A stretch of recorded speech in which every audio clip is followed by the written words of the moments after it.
Wow. Back again.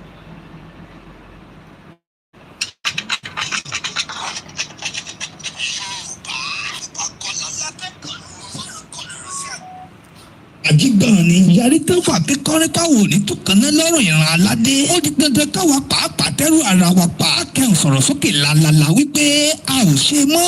Nínú ìwọ́de làmìlaka mẹ́kàrálì tó ń bọ̀ dẹ̀dẹ̀ lórígun mẹ́rẹ̀ẹ̀rin ilẹ̀ Yorùbá. Ìwọ́de làmìlaka àkọ́kọ́ irú rẹ̀ nílẹ̀ Yorùbá.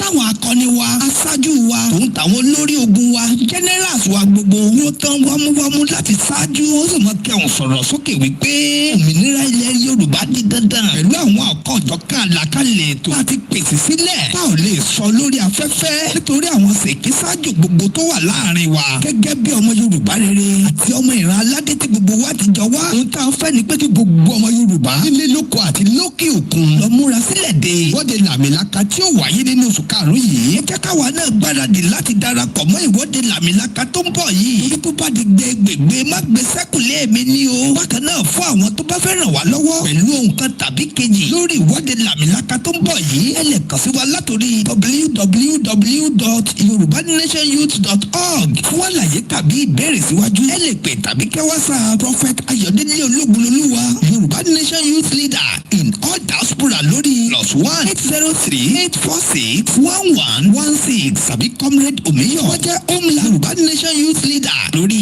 +234-703-717-3355 Yorùbá Nation no going back. Ìkéde ìdẹ́sẹ̀ tí gbọ́yìn látọwọ́ ìgbìmọ̀ tó wà fún ìpolongo Yorùbá Nation Youth lórúkọ ọ̀dọ́ Yorùbá pátápátá.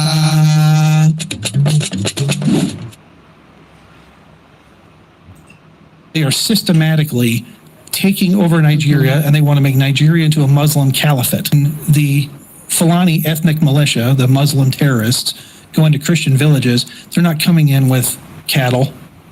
They're coming in on motorcycles with AK-47s and killing everything that moves, and then destroying and razing the entire village. And yelling Allahu Akbar and yelling Allahu Akbar while doing it.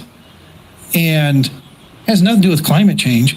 These are nomadic herders that have 500-year-old view of cattle farming. Nigeria was 70% Christian. Amazing. Now it's 50-50. It's 50% Muslim, 50% Christian. Because they've been killing. Because they have been going back to their systematic jihad. Now, look, Islam has conquered every civilization it's touched since 640 AD through three methods of jihad. Cultural jihad. We'll move in, we'll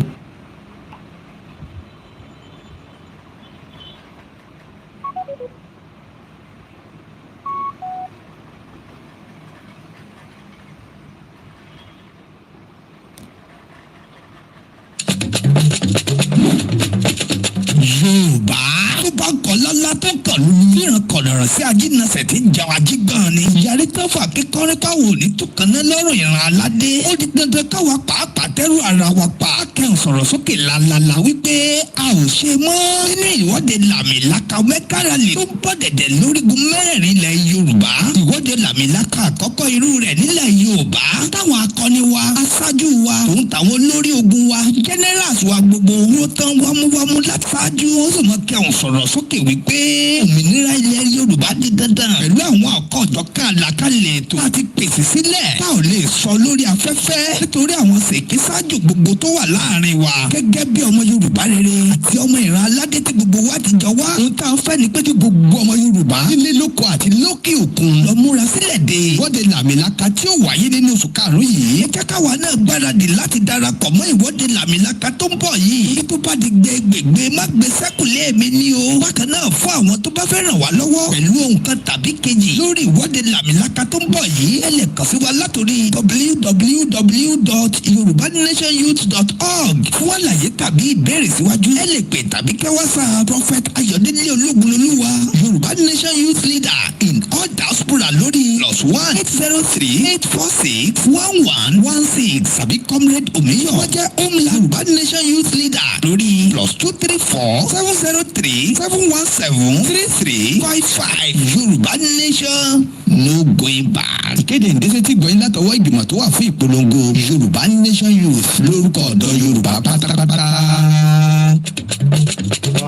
Mo kí wa lẹ́ẹ̀kan sí mo ní to catch up again as we do on our platform here on the Koikimedia network. Aago mẹ́jọ òun ni ó fẹ́ lù, and I hope as a lot of us continue to ask one of the biggest questions: is it possible? When is it going to be happening? Will it ever happen? These are many questions many people ask all the time. But one thing is that one day it will happen, and when it eventually happens, history will be made. Are you going to be part of the history? That is the question that you should ask yourself. I want to be part of that history. Ǹjẹ́ ìwọ náà fẹ́ wà lára history yẹn? And if you're going to be part of the history, what are you going to do? Mo kí gbogbo wa lẹ́ẹ̀kan sí.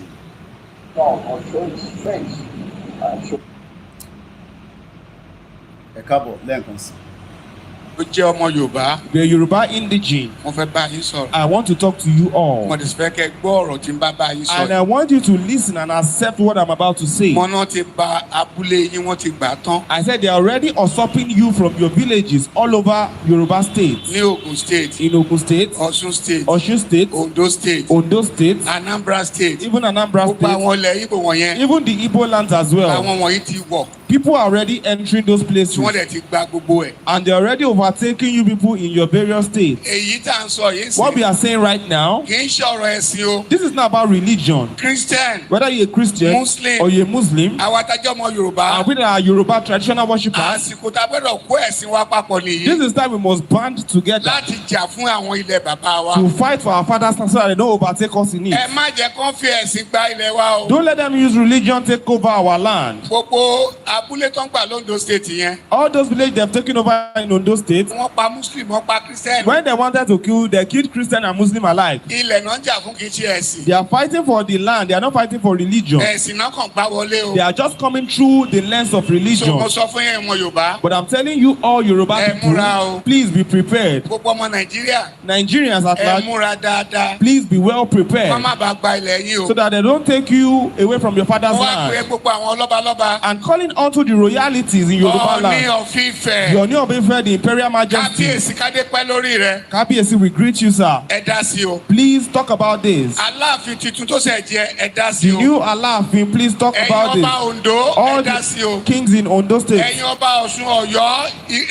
Lagos State ẹ dá the sí o. kings in Lagos, Oyo, Osun, please talk about this. Tógun yẹn bá wọlé tán. Because when the war overwhelms us, Apá ò ní ká o. we will not be able to do anything about it. Èmi mo rẹ́dí ogun o. Personally, I'm ready for war. Mo sọ fún ìjọ kìnìún àná mo ní kẹ́ ẹ dira. I told you the last time that you fortify Àwọn yourself. kan sọ pé báwo ni pásọ̀ máa sọ pé Some yóò people dira. will say, why will a pastor utter that kind of statement? Ẹ lọ dira o. Please go and fortify Tó yourself. bá yá màá gbé báìbù mi sílẹ̀. Because when war comes, I will drop my Bible. Màá jà fún ìlú bàbá mi. I will go and fight for my father's land. Ìgbà wo ni Kírísítẹ̀nì dé Nàìjíríà? When did Christianity come into Nigeria? 1842 It came in 1842. ló ṣẹ̀ dé Nàìjíríà. That was when it came in. Ẹni àkọ́kọ́ tó máa kó báìbù jọ. And the first person to compile the Bible, Williams lórúkọ ẹ̀. his name is Williams. Wọ́n pa ní on the 6th They killed him on the 6th, 1536. 1536. Wọ́n dáná sun. They burnt him. He was Ẹ̀dùn pé lynched. báìbù tá à ń kà yìí. The person that compiled the Bible for So us. ẹ má jà fi ẹ̀sìn bọ inú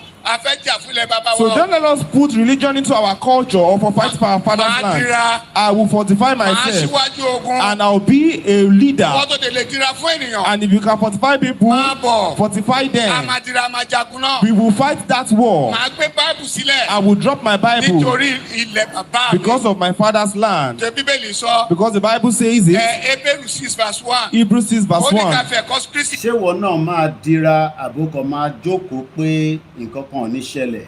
There is no land called Nigeria. There is no language called Nigeria. There are no people called Nigerians. We are only deceiving ourselves. We are not Nigerian. Okay, where is Nigeria? Where is the land called Nigeria? What is the Nigerian language? We are nations that had been forced together to live in one pathetic country. So anybody who goes there today to say pray for Nigeria, that person is just deceiving himself, because the people who want to be that Nigeria had not sat down to agree if they want to be Nigeria. No, stay before now. Mokiwale Konsi Ekale, and welcome back. Too much suffering is too much for this country. But before you eat self, you go suffer. The suffering is too much. Please, Maja, find solution for this things. It's too much. Gary, 2,000 naira. Since when my father bought me, I did not buy 1,000 naira pence of Gary. The selling is 2,000 naira now. It's too much. The suffering is too much. Even the rice, the Rika one rice of 1,200 naira. For what reason? It's too much to buy meat. Even the commerce don't rise up. Two fish for Chicago, 1,200 naira, 3 of pieces of. Wow, what a time to be alive in this contraction. Please share the program and invite others to join as well. As you were saying, Olu ti sú wa, eku òkè bí eku mọ́, ẹyẹ òkè bí ẹyẹ mọ́, gàrí là mú sá èmi àtàwọn abí mi àlè jẹ ráìsì mọ́, ẹ̀wà náà ti wọ́n, gàrí ọ̀gá ti 1-2, ó ti sú mi, orílẹ̀-èdè ti sú mi, báyìí kọ́ ni wọ́n bá tẹ́lẹ̀, gbogbo àwọn tí wọ́n ní ọ̀la yìí ẹ̀kọ́ ọ̀fẹ́ ni wọ́n ká o. Ẹ̀kọ́ Awólọ́wọ̀ wọn ka àlera máa sùkúù mọ́ ayé yín ó dáa ó ti sú wa o wọ́n bá wá nǹkan sí àti forítì ẹ rí pé orí mi ga ti pa ó ti sú wa o orílẹ̀-èdè wọn bá wá nǹkan ṣe sí o ráìsì ti di gàrí ti 1-2 mo tún gbọ́ pé ráìsì ti di 80,000 àpò wọ́n bá wá nǹkan ṣe sí tá a bá tún wá bẹ́ẹ̀ rẹ̀ pọ̀ bẹ́ẹ̀ epo 680 700 là ń rà kí ló dé kí la ṣe. Àwa akórópè gbogbo ẹ̀pọ̀n ní ọmọ gbóná lálẹ́ tá a mọ̀ fọmi wẹ́ẹ̀tì ẹ̀ pẹ́pẹ́ kan ọmọ lànà àní rí kankan epo náà ní gbà lọ owó kúbíìsì àmọ́ mi wò rí san báyìí. That is the situation we found ourselves in Nigeria today. Ṣé wọ́n ṣì máa sọ pé Nàìjíríà ló fẹ́ tẹ̀lé àbí báwo? Mẹ̀kúnnù jẹ yìí láàfin ní jẹ mọ́ ẹ jẹ́ ká kúkú jagun ẹ tó bá máa kú kó kú ẹ tó bá máa yè kó yè ìnira àtẹ̀ní wọn lára yóò ti pọ̀ jù ẹ̀yin nìkan lè gbádùn kí ló ṣẹlẹ̀ tó ọ̀ṣẹ́ ilẹ̀ gbé wọlé síbẹ̀ ni. Why we stop to be like this? Nàìjíríà sì máa dún jẹ́ ìhùndé mi Nàìjíríà ìgò sùn ìtìjọ́ ló máa tó dùn. That is the situation we found ourselves. Shegun Honorable, thank you for the super chat. And welcome to each and every one of you that have joined us again on the network Koikimedia, bringing the world closer to your doorstep. Very clear. We made a declaration saying that it's too late for restructuring in Nigeria. You will remember in 1962, there was a massive problem in Nigeria when Awolowo was arrested. Our people talked to us. There was crisis for over 4 years that led to the coup. There was a Yoruba meeting of elders called the Yoruba Leaders of Thought. We relented. The thing continued. Yoruba has continued to lose ground since that time. In 1993, there was the annulment of the June 12 election. Shiju Ade, the former Oni, spoke and said Yoruba should go ahead and contest an election. We did. It led to nothing. The same thing happened in 1998, just before the handover to the democratic elected government. Yoruba did not want to go for anything like Nigeria again. But then it failed. Look at where we are. Yoruba has been losing ground since 1914. And we are just tired. We are done for restructuring. It's too late for restructuring in Nigeria. It's too late for sovereign national conference. It's too late for resource control. What we want now is Oduduwa Republic. And we are very categorical about that. We have made that very clear. We have made declarations. and we are very serious about our demands. Every region just go to its own tent. Yoruba wants to be on its own because the problem that Yoruba has is Nigeria. Nigeria is the problem, is the impediment to Yoruba development. Is the impediment to Yoruba development. Without Nigeria, we won't be where we are. 1962, we were far ahead of South Korea and North Korea. We were far ahead of China even.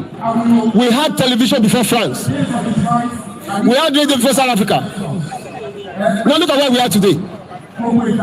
I think it's a shame that even any Yoruba can be talking about restructuring at this point in time. What are we restructuring? This country that is already shot to pieces? I don't think that's what we want. But they are always talking about giving Nigeria a chance. The patience of Yoruba with Nigeria has come to an end. Mo kí èèyàn wa ẹ káàbọ̀ lẹ́ẹ̀kan ṣe kálẹ̀ ẹ má bínú pé a sí ní the other studio because we are traveling every now and then. That means our studio continue to change as our traveling also entail. Mo kí gbogbo ọmọ Yorùbá nílé lóko pé thank you so much and welcome back to our broadcast. As we continue to educate, we create awareness, and we tell our people nothing but the truth, whether they like it or not. Mo kí gbogbo ẹ̀yin tí ẹ jẹ́ akọni wa tí ẹ ń gbọ́ wa torí we are all warriors.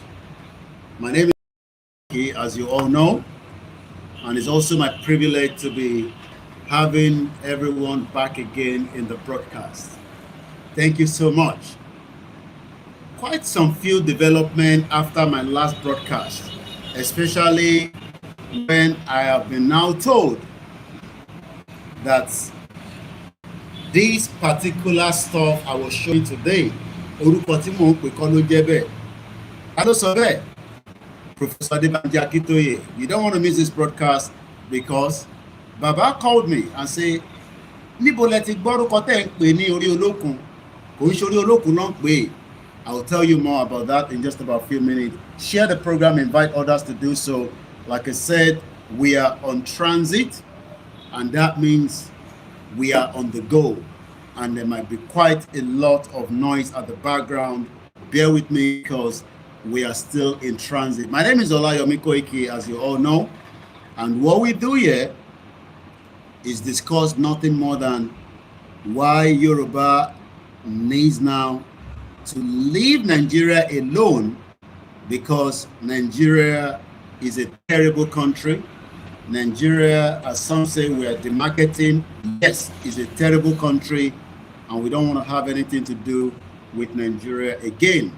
So please share the program, and let's kickstart with our anthem.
Welcome back again.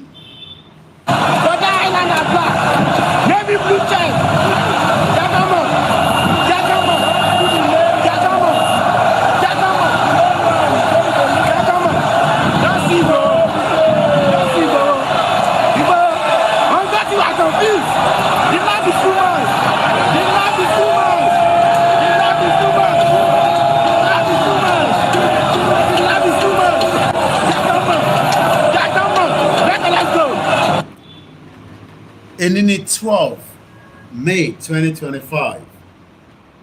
And a very good evening, Moki Bugomo Yoruba, Moki ni Ogun State, Moki ni Shagamu, Moki ni Remo, Moki ni Ifo, Moki ni Obalende, Moki ni Lekiti, Moki ni Badagry, Moki ni Epe. Mo lọ bẹ́ẹ̀ mo kí gbogbo ẹ̀yin tẹ́ ń bẹ ní Kogi láti Òkun dé Ọ̀fà ní Kwara. Mo kí lọ káàkiri gbogbo ilẹ̀ Yorùbá. A kú ìpalẹ̀mọ́. Kí ni ìpalẹ̀mọ́ tá à ń palẹ̀mọ́ ẹ̀? Ìpalẹ̀mọ́ pé àjọṣe wa àti kò dánmọ́rán. A dẹ̀ ń béèrè fún ẹ̀ka. A dẹ̀ fẹ́ wàhálà, a fẹ́ ìjà. A fẹ́ kẹ́nì kankan. Àmọ́ pé it is not going to be like that. Mo kí ẹ̀yin tẹ́tí darapọ̀ mọ́ wa. I don't want to strain too much in the comment, but every time tí bá fẹ́ wọ́n tẹ́kọ̀, I will put on my glasses and I will probably see a little bit better. Wọ́n dàn pé glass yẹn gan ti dọ̀tí. So let's clean it up. Lákọ̀ọ́kọ́, after our broadcast that lasted quite about 4 hours, 30 minutes, I received a call from Professor Akitoye. Tí noise background yẹn bá pọ̀ díẹ̀ jẹ́ kí n mọ̀, I can drop it down a little bit. Tẹ́ bá gbọ́ mi nínú comment section. Ẹ̀yin tí ẹ fẹ́ gbọ́ wa lórí MixLR, I'll see if it is possible even though the laptop is in the luggage because I want in transit. Koiki is always traveling in and out, so sometimes we have to have like a mobile studio. So right now I'm not in the main studio, we are on the mobile studio. Mo kẹ́yìn èèyàn mi, mo kí gbogbo wa, mo kẹ́yìn tí ẹ máa ń dúró pé kí ni wọ́n tún fẹ́ wá sọ. Bẹ́ẹ̀ ni, there's always a lot to say, especially in the contraction. Dizzy Man 123, good evening. Sheg Honorable, good evening. Mo kí ẹ̀yin ti Canada, mo kí America, mo kí United Kingdom. Ìlú tó kó gbogbo àpapọ̀. I don't want to miss the broadcast again. Ẹ má worry, ní pariwo. This is a very light broadcast. Mo kí àwa Mosun Ogunmuyiwa, Clement, mo kí yín. The sound is good, so it's okay. The background noise is not doing any bad to it. Bàbá mi Prophet Ilekun Ayọ̀, wọ́n ní Koiki, àwa ń gbáradì ní church wa. Bishop Adesina has returned back to Yoruba land after he came to see me yesterday somewhere in Africa. Mo kí Bishop. I'm gonna open phone line because Bishop fẹ́ bá wa sọ̀rọ̀ lákòókò, but apparently the broadcast ended. Now, before we go, because the first 20 minutes of any broadcast is important. After 20 minutes, some people will just diffuse, called Ori Olokun. Mo wá ní daddy kí ni wọ́n ń pè, because in tá à ń gbọ́ ní gbogbo ìgbà ní Ori Olokun, which is even though pé ó ti ń jẹ díẹ̀díẹ̀ lẹ́gbẹ̀ẹ́ bíbà, àwọn kan bá wa ṣe mí. Mo ní méjì, but nítorí luggage mi, when I was traveling down, I could not bring a lot. Mo dẹ̀ fi make sure pé mo di gbogbo oúnjẹ wa tí màmá jẹ nígbà tí bá dé Africa. But mo ti gbàgbé pé Africa ló ń jẹ tó dá lọ́wọ́. Mo kí gbogbo ẹ̀yin èèyàn wa. Bàbá ní in tí à ń pè ní Orí Olókun yẹn, German tó wá ní 1910.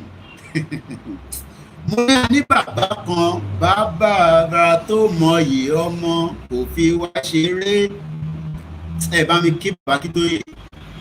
Mo ní a ní bàbá kan, bàbá ara tó mọyì ọmọ kò fi wá ṣeré. Nídò òyìnbó kankan tó máa wá sọ ìkànlẹ̀ Yorùbá fún wa mọ́. Nígbà tá ti ní bàbá tó mọ gbogbo nǹkan, tó dẹ̀ gbọ́dọ̀ sọ fún wa, ẹ̀mí ẹ̀dẹ̀ máa gùn, bàbá máa pé 120. Torí bàbá ò níbi kankan tó ń lọ, bàbá ló máa declare Yorùbá nation nígbà tásìkò bá tó. Àìtí mú dé tó, torí gbogbo tẹ́fẹ́ gbọ́ nísìn ni pé ó ti sọ pé bàbá ló máa declare Yorùbá nation níjọba ẹ̀. Àwọn nǹkan ẹ máa ń ṣàǹwá in tí Koiki máa sọ tẹ́fẹ́ fi lọ́ọ̀kì platform yìí.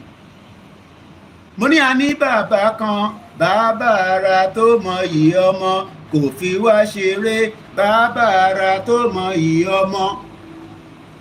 Mo ní dádì orí wọ́n ní kò sí nǹkan kan tó ń jẹ́ orí olókun. Wọ́n ní German tó wá ní 1910 as at 1910 ilẹ̀ Yorùbá ló sì ń pè bẹ̀ yẹn, kò sí nǹkan kan tó ń jẹ́ Nàìjíríà 419 country. Mo á béèrè pé kí ni wọ́n ń pè é, bàbá ní orí adé ni wọ́n ń pè é, kò sí nǹkan kan tó ń jẹ́ orí olókun. Ẹ wo bó ṣe change narrative yẹn pé in tí mo wọ̀ yìí orí adé ni, kò sí tó ń jẹ́ orí olókun. Wọ́n á ní ibo lọ̀rọ̀ olókun. Wọ́n ní ibi tí wọ́n ti ń ṣe àwọn sculpture yìí tó ń pè ní ọjà olókun market ní 1912 no sorry ní 12th century 13th century 14th century ni wọ́n ti ń produce sculpture yìí brass. Ọmọ tó ń pè ní 12th century màá ṣàlàyé fún ẹ níwọ̀nba tó ṣe yé mi. Bí a ti bishop bá pè wọlé àbáwọn ọ̀jọ̀gbọ́n wàá lè take wa back pé ṣé àwọn èèyàn àbẹ̀ranko ló ń gbé nígbà yẹn tí wọ́n fi wá ní ká da gbogbo tó ń pè ní ancestral home wa ká dá sílẹ̀ kí Nàìjíríà máa operate for the next 1000 years. Mo dẹ̀ fi ṣépè, mo dẹ̀ fi sọ pé bomb bastard, but logo wa nìyẹn ní bíbá. How can an Englishman that is 800 years ago, ẹ ṣe gan àwọn tó mọ maths, wọ́n ní Koiki 1912 is about 800 years ago. Ṣé nǹkan tẹ́ ẹ sọ nìyẹn, ṣé mo right? Kí ọpẹ́ àwọn tíìmù akàn wọ́n ti ra ticket, èmi ò fún wọn lọ́wọ́ ticket o. Ó náà náà fẹ́ wà nínú rally, mo sọ fún kó má travel, but tí bá ní kó má travel á dàbí pé Koiki wíwọ́n lọ London, but ìlú tó lọ òun náà ti mọ bó ṣe ń lọ níbẹ̀, bá dúpẹ́ fọlọ́run ó ti ra ticket, ó ń bọ̀ lé fún rally. Warrior ni media tó jẹ́ warrior gidi, àwọn dira dáadáa. Ẹ mọ̀ pé media náà gbọ́dọ̀ ní gbẹ̀tugbẹ̀tu lára, má lọ dira. Mo kí gbogbo ẹni tẹ́tí ń dira, mò ń bọ̀ wá níbẹ̀, ẹ lọ máa dira. Bọ́ bá fún ẹ lọ́ṣẹ máa fi wẹ̀, bọ́ bá fún ẹ ní kankan máa lò ó. Kò sí kankan tó bàjẹ́ ju pé má jẹ́ kí èèwọ̀ tó sọ yẹn má jẹ́ kó bàjẹ́ mọ́ ẹ lọ́wọ́ ká tó jáde. Jẹ́ kó ṣì wà lára ẹ ká máa fi jáde. Bàbá ní orí adé ni wọ́n ń pè é. German kan tó wá ní 1910. 1910 ni mo sọ? Yes. Is it 1910? Bí a kì í lọ wá pépà yẹn ibi tí mo kọ́ sí. Wọ́n náà òun ló padà sí Germany nígbà tó wá ń dọkumẹ́ǹtì intora, because ó ra díẹ̀ lọ, òun ló wá pè ní orí olókun. Mo kí èèyàn wa, Ìdòwú ẹni afẹ́ mo kí ẹ bá ń gbọ́ wọlé share button tí yóò ní bàjẹ́. Long live and the prosperity to Professor Adebanji Akintoye. Wọ́n ní that is my local government in Ọ̀ṣun. Ẹ ṣé gan ni bàbá mi Ọláìwọlá tí yóò ní bàjẹ́ láíláí. Fúlàní ò ní jí yín gbé o. Torí ẹni tí Fúlàní bá jí gbé àmàmà wọ́wọ́ ní sí. So that is just on that. But bàbá wa ní wọ́n ti ń ṣe sculpture yìí ní 19th century. Ẹ jẹ́ n san data mi in case the bishop bá fẹ́ pè mí àbẹ́ni tó bá fẹ́ pè tó bá mọ studio number. Kò sí nǹkan méjì tá à ń ṣe níbi ìbàjú pé à ń fi ẹ̀mí wa sílẹ̀ pé kí ilẹ̀ Yorùbá, à ń jẹ́ kí ẹ̀mí wa máa wà attached to Yorùbá more than Nigeria. A fẹ́ detach ẹ̀mí wa kúrò lára Nigeria torí Nigeria ìlú òfò ni, ìlú janwe ni, ìlú tí Britain create, òun ni wọ́n ń pè ní Nigeria, àwọn kan ní Nigeria. Nílùú òyìnbó juice la máa mu ní gbogbo ìgbà, bọ̀ ní Áfíríkà omi liwa a máa mu, òrùngbẹ a máa gbẹ, kò dẹ̀ da kó òrùngbẹ máa gbẹ̀yàn, ó gbọ́dọ̀ ti ní omi yẹn kó máa mú púpọ̀ because of the weather. mo kẹ́yìn èèyàn wa lẹ́ẹ̀kan sí mò ń bọ̀ ẹ jẹ́ ká sáré dé ọ̀dọ̀ bàbá wa olóyè ọmọ Adéyẹmọ. ẹ ti ń gbé pẹ̀lú wa adẹ̀fàyè gbà yín àbáyíjà àṣẹ nǹkan jàǹbá fún yín ọ̀rọ̀ ni mò ń bá Sẹ́ríkì sọ̀rọ̀ làwọn ọmọ rẹ̀ yí ọ̀bọ̀n sí mi mo gba ìbọn yẹn lọ́wọ́ ìkan yọ àké àgbà ìkejì tún yọ ìbọn mi ìyẹn tiẹ̀ yìí ẹni bá wọnú fídíò yẹn tó ra fídíò wọn ó yin ìbọn yẹn sí mi kí tó lọ́bọ̀ yẹn mọ́ lọ́wọ́ ẹ bá gbọ́ fídíò rẹ pé. àbí bàbá yìí àbí májíìkì ni bàbá yìí sọ ni Ìgbòho ní ó yìnbọn yẹn sí mi àmọ́ mo lọ́mọ lọ́wọ́ ṣé wọ́n lè lọ́ ìbọn mọ́ Fúlàní lọ́wọ́ Ìgbòho ṣá Ìgbòho sọ bẹ́ẹ̀ ni tó ń tíyàn bá ń wo múvì ẹ wo bólóyè ṣe sọ̀rọ̀ yẹn bẹ́ẹ̀ ni tó lọ wo múvì ẹ rò pé tó bá dé museum bẹ́ẹ̀ ni orí olókun doesn't exist but òyìnbó wá pè ní orí olókun and that has been what we have been saying in tí mo ti ń sọ for how many years nìyẹn bàbá ló ṣe correct mi pé no orí adé ni kò sí nǹkan kan tó ń jẹ́ orí olókun orí adé ni tẹ́ ń sọ yẹn mo ní wàhálà máa wá dé báyìí o so nǹkan mélòó la lè change tá a bá ṣì wà nínú Nàìjíríà tá a bá gbìyànjú láti tètè gbéra ńlẹ̀ because the more tá a bá ṣì takú sínú Nàìjíríà the more ni wọ́n máa distort all this information tó jẹ́ kí a ti reverse wọ́n ti parọ́ fún wa since 1914 this is what Britain is good at destroyer ni Britain mọ̀ pé tẹ bá mọ̀ pé orí adé ló ń pè é tó bá mọ̀ pé culture ẹ in tó dájú in táwọn gbé wá it would have been the best but wọ́n fi jẹ́ ká mọ̀ gbogbo eléyìí that is why we have said many times trust England at your own whatever mo kí gbogbo alẹ́ nǹkan sí as we say do we need to exit Nigeria? Yes, mo kí ẹ ní gbogbo Lagos Island ẹ má bínú pé à ń jẹ data yín ẹ̀yin tẹ́ wà ń lé it's quite expensive data wa expensive ẹ̀yin tí ẹ bá lè máa gbọ́ wa tá bá ṣe tán tẹ́ bá lè download it that is fine ẹ̀yin tẹ́ bá ń wò ní live àmọ́ lóore torí pé gbogbo yín kọ́ la lè fún ní owó tẹ́ máa fi máa ra internet data so we are grateful to have Yoruba people at home in Yoruba land àti lọ sórí Twitter space hopefully it will stable àtẹ̀kọ́ni mo ti ń try láti connected mo kí Ọládàpọ̀ Ògúnmọ́lá wọ́n ní you say German not the name and you say Britain is a destroyer clarity is Britain not the one that destroy our culture and language German ló change orúkọ Britain ló create Nigeria tí Britain bá fi sílẹ̀ à ń jẹ́ Yorùbá à ti change narrative yẹn àti German àti France French Portuguese they were all fighting for this land tá ń pè ní Africa yes Britain is a destroyer in the sense that wọ́n gbé ilẹ̀ yẹn wọ́n gbé Nàìjíríà lé lórí but what I am saying is that from the discussion after ta ṣe program tán láàárọ̀ yìí bàbá ní kò sí nǹkankan tó ń jẹ́ orí olókun German ló change orúkọ yẹn mo ò ní pé German ló change orúkọ wa sí Nàìjíríà ẹ gbọ́ mi dáadáa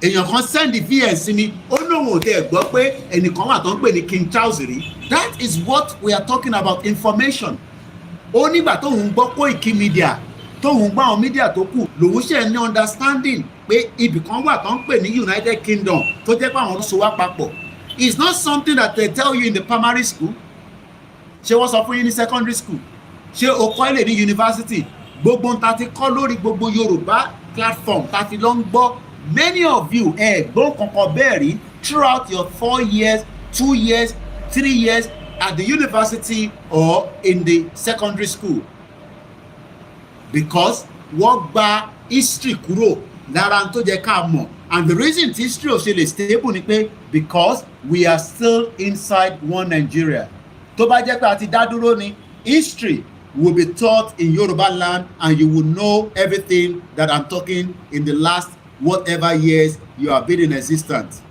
But the fact that many things that you money see in the last 5 years, in the last 10 years, is due to the fact that the social media has been now able to communicate. I am live now. People are watching me in China. It was not like that during Baba Olowo era. Mo wà live nísìn, wọ́n gbọ́ mi ní Adó Èkìtì, wọ́n gbọ́ mi ní Ọ̀ṣun, wọ́n gbọ́ mi ní Africa country, wọ́n gbọ́ mi ní Morocco, wọ́n gbọ́ mi ní Italy. It was not like this many years back, and that is what makes it a game changer. Akí gbogbo èèyàn wa lẹ́ẹ̀kan sí i. Yoruba nation now or never. It's either we have it now or we forget about it. And which one do you prefer? What do you prefer? Do you want us to have a Yoruba nation now? Or you want us to forget it and continue to be called a fake country called Nigeria? Because Nigeria is a fake country. And Nigeria will never work. It does not matter how many things you say or what you hear. Triple DRS, thank you so much. This is the only platform where people learn. I learn a lot from many of you. Nítorí pé knowledge is something that is a continuous learning. And in the 5 years of this movement, we have all fought together, day and night, morning, afternoon, evening, back to back, not just on this platform, across every platform. Mo ṣe wo Àrólé Bàbá 1010. In tí Àrólé fi ṣe program, èmi ò tẹ̀ ní evidence, mo ò ní presentation yẹn. And that was a unique presentation. Àwọn 18 lọ vote. Go and watch Àrólé Bàbá 1010. 18 Yoruba people went to vote, and by the time they counted the vote, èèyàn méjì péré ni wọ́n sọ pé vote fẹ́ nìyẹn. Freedom for all, Abiodun George, mo kí ẹ brother mi ní Yoruba land. Ó dà ń pa àwọn èèyàn ọ̀gbọ́n tí mò ń sọ. Mo ní programu Àrólé 1010, Kẹ́kẹ́ Cruise, mo kí ẹ, mo salute yín. Ó ṣe program that wọ́n vote níbì kan. 18 people decided to vote for one person. Ó máa wọlé kò ní wọlé, wọ́n vote fún. And eventually, nígbà tó máa ka ìbò yẹn, wọ́n néèyàn méjì péré ló vote. The question is, where are the remaining 16 people? This is why you cannot change any politician, you cannot change the criminal political system in Nigeria. When people say, go and vote, your vote does not count. And you know that, I know that. But why then are you pushing again that Yoruba people should forge ahead and contest for an election in 2027, knowing fully well that this election does not represent us as Yoruba people?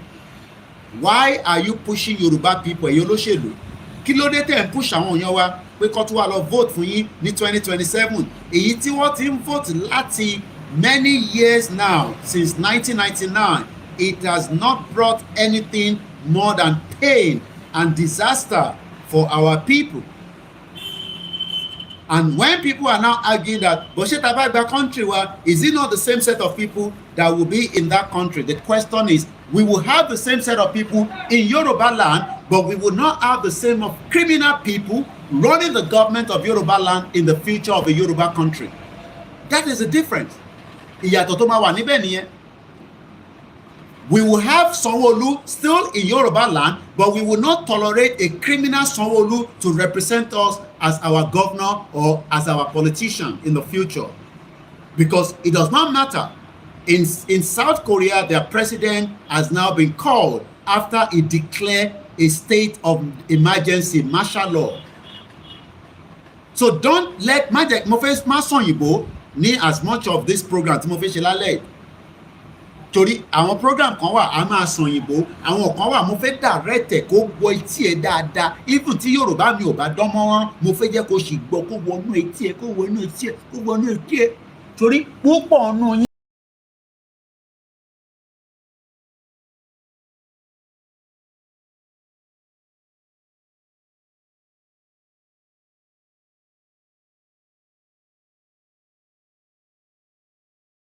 a gbọ́dọ̀ bá yín yọ kúrò. Ọmọ tó ń pè ní cotton board òun lélẹ̀. Àṣàkẹ́ ni wọ́n ti gún etí yín ẹ̀ fi gbọ́ràn. So èmi ni máa bẹ́ẹ̀ yọ gbogbo ìdọ̀tí etí ẹ tó ń pè ní Nàìjíríà, máa bẹ́ẹ̀ fàyọ. Àwa gbé ti ilẹ̀ Yorùbá, a máa gbé sínú ẹ̀ díẹ̀díẹ̀ torí púpọ̀ nù yín mọ tó ń pè ní Nàìjíríà. Disaster ní Nàìjíríà. Tó o bá ń ṣe disaster ni mọ̀mísí mi ò gbọ́dọ̀ sá lọ sí London ní 90s ni mọ̀mísí mi ti wà ní UK. Tó bá jẹ́ pé Nàìjíríà ṣiṣẹ́ gẹ́gẹ́ bó ṣe sọ fún wa, kò jẹ́ kí mọ̀mísí mi sá kúrò kó fi ilẹ̀ Yorùbá sílẹ̀ tó ń pè Nàìjíríà kó wá lọ máa gbé lókè òkun kó lọ máa ṣiṣẹ́.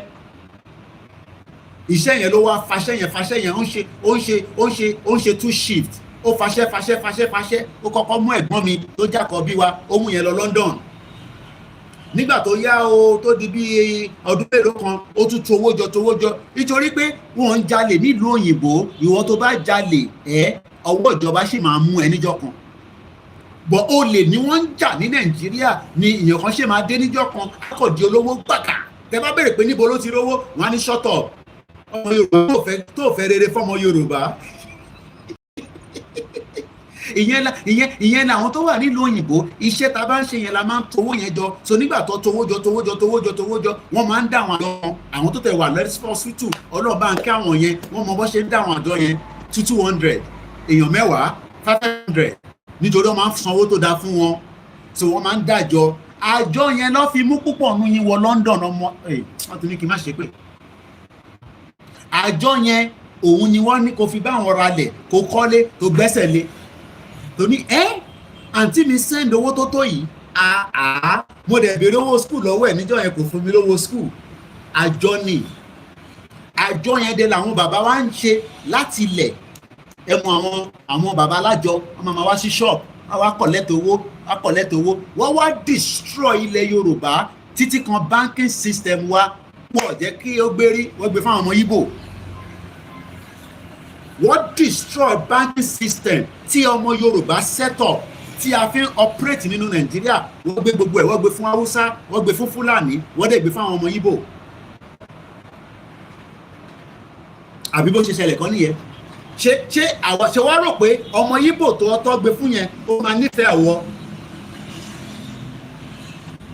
Ìjọ jẹ́ kó jẹ́ economy base ilẹ̀ Yorùbá, wọ́n fàya, wọ́n destroy ẹ̀. Ó wá di pé àti jẹun àti mu ó di gbàsígbòsì. Ẹni tó bá fún 50,000 báyìí, tó bá fún 10,000, a máa ṣe rábàbà fún ẹ. 50,000 yẹn ó jẹ́ kó jẹ́ 50 million naira tó jẹ́ ọmọ Yorùbá kọ̀ọ̀kan máa ní lákàntẹ̀ tó bá jẹ́ pé Nàìjíríà ń ṣiṣẹ́. But tá bá délẹ̀ Yorùbá tán lágbára àwọn tó nílẹ̀ Yorùbá, the ancestral land, ó need láti máa tọrọ owó lọ́wọ́ anybody. Kí ló fẹ́ tọrọ owó fún? Nígbà tó bá ń ṣiṣẹ́ tó ń produce nǹkan kan, níbi tí mo jókòó sí nísìn oríṣiríṣi nǹkan ni mo lè fún yín as an example tó ń produce. In tí mo fi nu gíláàsì mi nísìn ara tó ń produce náà ni pépà lásán ni wọ́n kọ̀ gbọ́n kankan lé lórí sódà tó bá ti fi nu gíláàsì yẹn á clean ẹ̀ dáadáa. Ṣé a lè ṣe gíláàsì nílẹ̀ Yorùbá? Ṣé a ní raw material tó fi ń ṣe glass? Ẹ dá mi lóhùn nítorí a ti gbọ́ olùwà gíláàsì rí. Níbo ló wà lénìí? Ó ti lulẹ̀ bí àṣà bàbá Tinubu. Èmi ló kàn, ẹ lọ gbọ́ àròlé tẹ́ntẹ́n. Tinubu ó ní mo ti sin gbogbo yín tán. Ó ní eléyìí dàpọ̀ eléyìí tí kò bá ń ṣe kò ní gọ́fúnà. Wọ́n bí Tinubu tábà tó máa sọ̀rọ̀ statement bẹ́ẹ̀ nígbà tá a bá délẹ̀ Yorùbá, because a fẹ́ system tó ń ṣiṣẹ́, a fẹ́ kéèyàn kan sọ pé èmi lèmi sọ ẹ́ dèèyàn báyìí. Tèbí kan tí gbogbo yín fi ń lọ́ọ̀fù Tinubu nìyẹn. Òun ló sọ wọ́n dèèyàn báyìí, òun ló sọ wọ́n. No, ìlú ló máa sọ gbogbo wa dèèyàn. A ní dèèyàn kó sọ wá dèèyàn. Nígbà tí mo dé UK, mo ò ní di MP mi kó sọ mí dèèyàn. Mo ò ní di governor mi kó sọ mí dèèyàn. System tó set up ló ní Koiki ṣó lè faṣẹ́, mo ní mo lè faṣẹ́. Irúṣẹ́ wo ló lè ṣe? Bí mo kàwé púpọ̀, ṣé mo lè ṣe kitchen porter? Nígbà tí mo ṣe kitchen porter, mo fi ra mọ́tò ní London. Mo fi tọ́jú ìyàwó, mo fi ń tọ́jú ọmọ. Ṣé wọ́n lè fi kitchen porter tó lè fi tọ́jú ọmọ àti ìyàwó nínú Nàìjíríà lénìí? Kitchen porter ni mo sọ o. Mo sọ pé wọ́n tó ń jalè ní báǹkì. Oníyàn kan mo forúkọ bò láṣìírí lára àwọn báǹkì yín ni nígbà tó jalè tán ó ra odindi ilé sí Amẹ́ríkà. ẹni tá a mọ̀ ní gbogbo yín mọ̀yàn tó jalè bẹ́ẹ̀ rí má máa sọ pé ó mọ̀ wọ́n kò ń ṣèmi ni mo mọ̀ personally but ẹni tó mọ̀ wọ́n tó ṣàti sọ fún mi pé ẹ tẹ̀ rí ó ṣàyẹ ó mọ bó ṣe ń lọ olè ajíbolè ó wá dá Amẹ́ríkà ó wá ń bùgá báyìí ó bùgá sáwọn tó ń faṣẹ́ tó yẹ pé wọ́n bá ti lọ látàárọ̀ báyìí 12-hour shift owó mọ́gẹ́jì wọn báyìí ó ń pile up ní tó bá miss 1 month tó tètè catch up wọ́n máa gbalé mọ́ ẹ lọ́wọ́ ó lè tẹ́ni yẹn jà nínú báǹkì yín ṣé ń dárúkọ báǹkì yẹn gẹ̀ǹpù tẹ́ ẹ̀ ṣe bó láṣìírí ìkànnà àwọn báǹkì yín ni ó lè ló ń jà nínú báǹkì yẹn ó ra ilé eléyìí ó ń ṣe àwọn big people just small person nínú báǹkì ó mọ èèyàn bẹ́ẹ̀ náà nà má máa sọ pé ó mọ èèyàn bẹ́ẹ̀ ó lè mo kí ẹ tó níjì sí ó lè ajíbolè ó lè àwa máa wá dé wá máa béèrè pé tó bá wá fúnyàn ní £10 àwa máa wo £10 yẹn wọ́tẹ̀ náà wà táwa London à ń fúnyàn ju 10,000 naira lọ no ṣé o mọ̀ pé 10,000 naira yẹn èèyàn bíi 20 la máa ń fún 10,000 níbí 10,000 lọ́hùn 10,000 níbí ìyá mi pè mí wọ́n náà láti delete nígbà tó fẹ́ send owó sí mi mo wá ní ẹ send ẹ through LenFi wọ́n ní mo ti delete ẹ̀ mo ní ṣé kò sí mọ́mì wọ́n náà ti send owó títí àwọn gbàgbé pé ìjọ kan wà àwọn gbọ́dọ̀ san car insurance àwọn irú system tẹ fẹ́ nìyẹn system tó máa jí lóru ní Nàìjíríà tó máa dolówó lọ́sàn-án olè ṣé bọ́ ṣe ń ṣe ní China nìyẹn olè jalè ní China wọ́n máa gé orí ẹ jalè ní Saudi Arabia wá forí ẹ bá ògùn ṣé o mọ̀ pé wọ́n ń bẹ̀rẹ̀ èèyàn sóògùn ní Saudi Arabia ó mọ̀ alájà tí máa ń sọ fún yín ó gbé ní Saudi Arabia for more than 20 years ọdí ẹ wà níbí báyìí o tó bá fẹ́ kí n play ó ti dé sílẹ̀ Yorùbá ó ń kiri ọjà ta ni mọ̀ sí mi ní kí n má ṣe pé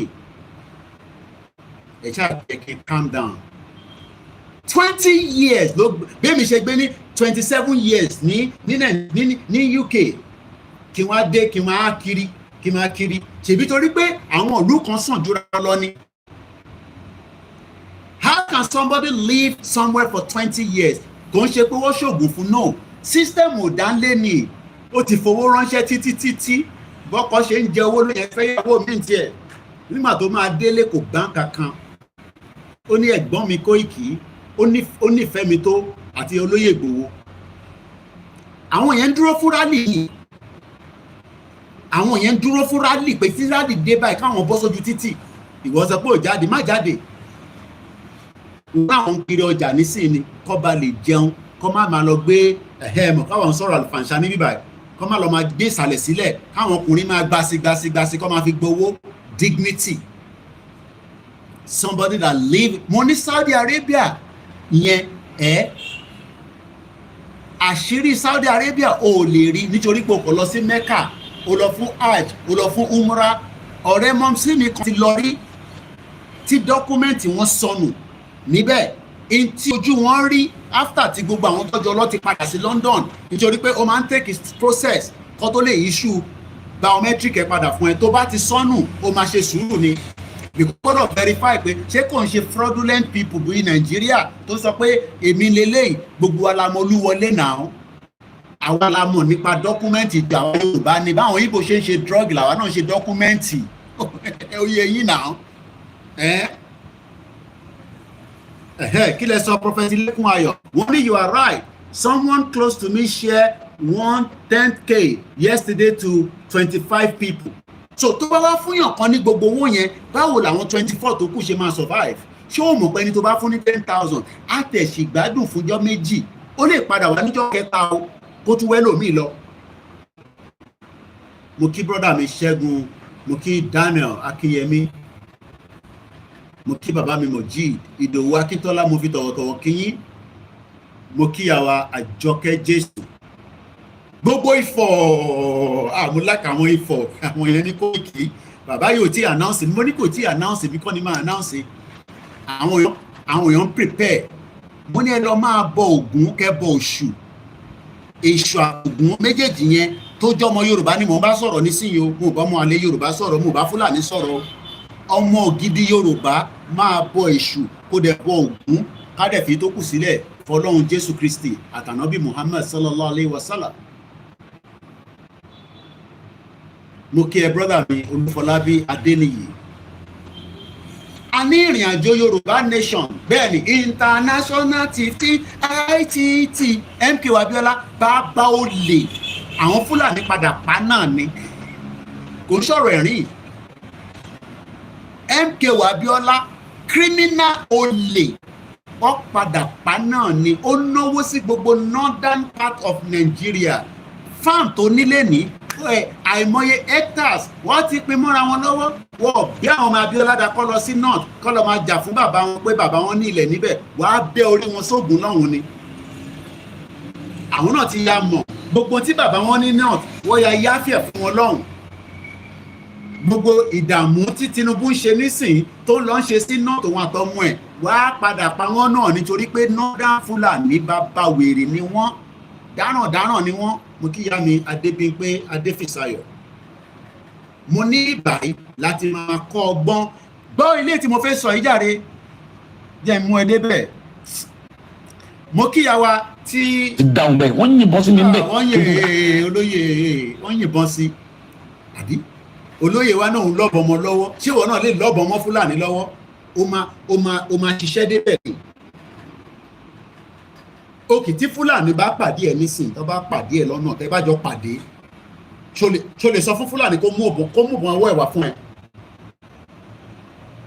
ṣó lè command Fúlàní ìbọn ọwọ́ ẹ̀ yọ àgbélẹ̀ jókòó síbẹ̀ yẹn. àwọn ọba gan ní gbẹ̀tugbẹ̀tu mọ́ wọ́n pa ọba 3 nílẹ̀ Yorùbá ṣé ọba yẹn wọ̀nà ní wọ̀nà pé sọ́nà dalé ní tó ìyẹn á máa ṣẹ́kọ̀nà ìyẹn á máa ṣẹ́kọ̀nà ìyẹn á máa ṣẹ́kọ̀nà.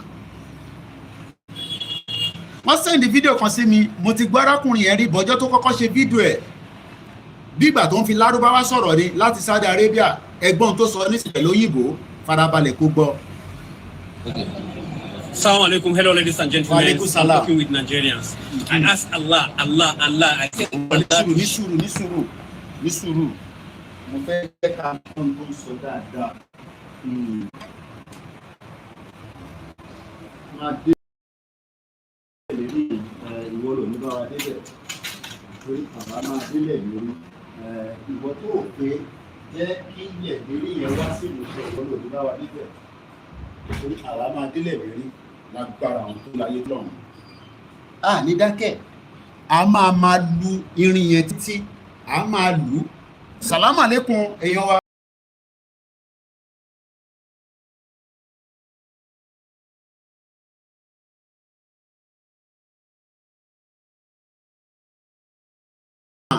Our financial ìyá mi Ṣẹ̀rífà àtàgbàbí àkàkí Bishop ẹgbọ́n sókè à ń gbọ́ yín. ẹ kú ètò ẹ kú iṣẹ́ takuntakun Koiki, thank you. ẹ má kí n sọ gbogbo ń tẹ fún mi lánàá torí ẹ fún mi láwọn kan tó pọ̀ gan àwọn oúnjẹ kan wà tẹ jẹ Bishop gbé mi débẹ̀ Bishop Adésínà ẹ má ká sọ yẹn mo ṣe ń gbádùn àwọn kan tí mo gbé wálé ẹnì fáwọn àjẹbọ máa ń dẹrù wálé ni mo mẹ́tọ̀ pé mo gba nylon bag lọ́wọ́ Bishop kó náà bá lọ pàtẹ́ǹtì kí òun mú nylon bag dání kí o tó wojú mi tó máa di àmàlà tó máa di gbogbo ẹ̀ sílẹ̀ èmi náà dín nǹkan lọ́lé ẹgbọ́n sókè Bishop. káwọn èèyàn wa nílé tiẹ̀ máa jáde díẹ̀díẹ̀ kọ́ máa jáde irú bẹ̀nẹ̀ yẹn ojú títì wọn ibi tọ́kadà ń gbà yàtọ̀ síbi tí mọ́tò ń gbà ètò everywhere. Bishop Bishop ẹ máa sọ̀rọ̀ lọ mo fẹ́ lọ mú kọ̀ọ̀kan wá ǹtẹ́ sọ yẹn ẹ mọ̀ pé mi náà ti wà mo gbọ́dọ̀ lọ sí African country kí n wà civilized àbí bẹ́ẹ̀ kọ́. àbí bẹ́ẹ̀ni mo ń bọ̀ mo fẹ́ mú kọ̀ọ̀kan wá. tí o tiẹ̀ lówó gun aeroplane lọ Amẹ́ríkà ọ̀ lọ Europe wá owó mọ́tò kọjá bọ́dà kó tiẹ̀ lọ́jọ́ kan ọjọ́ méjì ní Benin kó padà wọ Nàìjíríà ọpọlọ ẹ máa change wàá mọ̀ pé inú òṣì inú ìyàlẹ̀ wà níbi oko ẹrú lẹ wà not exposed at all ṣebí Yorùbá ni wọ́n níbẹ̀ nìyẹn Yorùbá ni wọ́n inside the fact báwọn tó kó wọn lẹ́rú French ni àwọn ń sọ àwa ń sọ òyìnbó But Yorùbá ni wọ́n tẹ bá sọ Yorùbá wọ́n sọ Yorùbá sí padà ọmọ Yorùbá ni wọ́n. But ọmọ English ni wọ́n ò gbọ́ díẹ̀díẹ̀ but French làwọn. But ọpọlọ wọn ò corrupt. Wọ́n tò ìlú wọn. Economy wọn tún wá ó ti wá tún níláárí ju economy Nàìjíríà lọ. Ọmọ Benin egun mélòó lẹ fẹ́ kó wá máa ṣe houseboy fún yín ní. Ọgbọ́n lè wá bí láéláé. Àbí kẹ́yìn àwọn èèyàn wa wá ń rárí lọ lọ fàṣẹ kán lè fi sẹ́fà wọ náírà padà. Bishop Adesina wọ́n ti níláárí. I'm hearing. Ẹ̀yin lè má rí mi bí ọ̀tẹ̀ bá ní another phone. Èmi náà wá wò pé mo gbọ́dọ̀ débẹ̀ o ní bá lọ ra ẹni tí máa gbé sórí akoto tí máa gbé sórí torí mo láìkọ̀ padà gan abẹ́rẹ́ rí báyìí. Bí ẹ dako má dako tó lórí ọ̀kadà. Má de tó bá wà ní gbogbo ọlọ́kadà akoto méjì ni. Benin Republic ikú pa ẹ́ ọlọ́pàá máa mú ẹ délé. Ọlọ́pàá lẹ́yìn máa délé. Ọlọ́pàá and do you know funny thing ọlọ́pàá tó máa mú kò gbé bọ̀dá ni o. Kò síbi tó ń sá lọ. I mean so organized. Now wèrè kan láàárọ̀ yìí tó ní òun gánjá Yorùbá. Tó ní wọ́n di mákẹ́tì Yorùbá ọmọ Fúlàní. Ọ̀nà di mákẹ́tì Yorùbá ọ̀nà di mákẹ́tì Nàìjíríà. Okay. Ṣé ta ló fẹ́ mákẹ́tì Nàìjíríà fún báyìí? Because now ọ̀rọ̀ kan la sọ lẹ́sìn. Is it a lie? It's not a lie. Why are these people living in lie and denial? Their life is falsehood. Their root is falsehood. Okay, Nigeria fún Benin iná. Benin has constant light. They regulate that light. But Nigeria tó fún wọn níná ò níná. Okay, are we demarketing Nigeria for saying that truth? Orí ọ̀pẹ ni. Nínú bí ṣe wà báyìí kò sí nọ́mbìbà látìgbà tí mo ti dé we are on gen látìgbà tí mo ti dé for no reason and they will come and give you bill to pay for darkness. And we are saying that and a madman is the one that will say we are demarketing Nigeria for saying that. There is something pathetically wrong with Nigeria system, Nigeria politicians, and people defending Nigeria. Something pathetically wrong with them. Something pathetically wrong. Nígbà tí mo wá ìdí kí ni ìtumọ̀ ganja Yorùbá tó sọ ganja when I research was ganja torí mo kọ́kọ́ ro olórí burúkú ló bá Koiki fà lórí tó gbé Koiki dìde lórí show tí Koiki sọ̀rọ̀ bá ní ẹ̀mọ̀ túmọ̀ ganja ni ganja means senseless. Wow. So when he say his name is Ganja Yoruba, he say senseless Yoruba. That's his name. That's what he's trying to portray. So he's not a Yoruba ọmọ Fulani ni. Wow. Because every Yoruba doesn't think ọmọ Fulani ni. So that's what he's saying. Senseless Yoruba. That's his name. Ganja Yoruba. That's the reason tẹ́ bá rí àwọn tó fa igbó tó fa cannabis ẹ rí pé wọ́n máa become senseless. Become senseless. So tọ́ba àwọn míì tọ́ba fẹ́ fẹnu pé wọ́n ní ganja ó ti fa ganja senseless. That's the meaning. That's the meaning. So ọmọ Fúlàní ni ìlú bàbá ẹ̀ ni wọ́n dì market láti futajà lọ. Ó náà ń dì market in Nigeria. I can't understand that. À ń dì market in Nigeria. Ṣé country ní Nigeria tá ń di market ẹ̀? Ta ló wá fẹ́ market ẹ̀ fún báyìí pẹ̀lú irọ́ yẹn ta ló fẹ́ market? Ṣé wọn gbogbo fraudulent kìíní tó ń ṣe kiri tí media ń gbé káàkiri is it a lie? Ṣé à ń parọ́ mọ́ Nàìjíríà? Is it a lie? Ṣé à ń parọ́ mọ́ Nàìjíríà? Is it a lie? So there is something particularly wrong with them. There is something pathetically wrong. We have mad people in public office in Nigeria, and that madness has spread over the people that are eating from them. No, madness is toxic. It's toxic. Wèrè máa ń ràn. Wèrè máa ń ràn. Tó bá gbé ọmọ ti wèrè, tó bá tọ́jú ọmọ yẹn fóṣù mẹ́fà, ọmọ yẹn máa bẹ̀rẹ̀ sí behave like wèrè. Kò lè gbádùn mọ́ títí tẹ bá gbé kúrò tẹ máa fi train ẹ̀ dàgbà. Ó máa ní characteristics yẹn, ó máa jàjẹ́ sometimes. Ọmọ yẹn ò yá wèrè o, wọ ẹni tó tọ́jú ẹ̀ wèrè ni. It's part of law in psychology. It's not psychoanalysis. Psychoanalysis theory is a theory of influence. There are two ways in which you get internalized. You can get internalized through influence, and that is the one I talk about. And the second one, you can get internalized through genetic heritage. So, o lè já ìfun ìyá ẹ jẹ láti ara wípé láti inú ẹ̀jẹ̀ wípé òun ló bí ẹ. O tún lè já ìfun ìyá ẹ jẹ láti wípé òun ló tọ́ ẹ. Tí o bá ń ṣe òun ló bí ẹ tó bá tọ́ ẹ, o lè já fún ẹ jẹ. Wípé òun ló tọ́ ẹ, ó máa influence ẹ. O tún lè já fún ìyá ẹ jẹ láti wípé òun ló bí ẹ láti inú ẹ̀jẹ̀. Fún wípé that is, so it's called psychoanalysis theorem. Two type of theorem of psychoanalysis.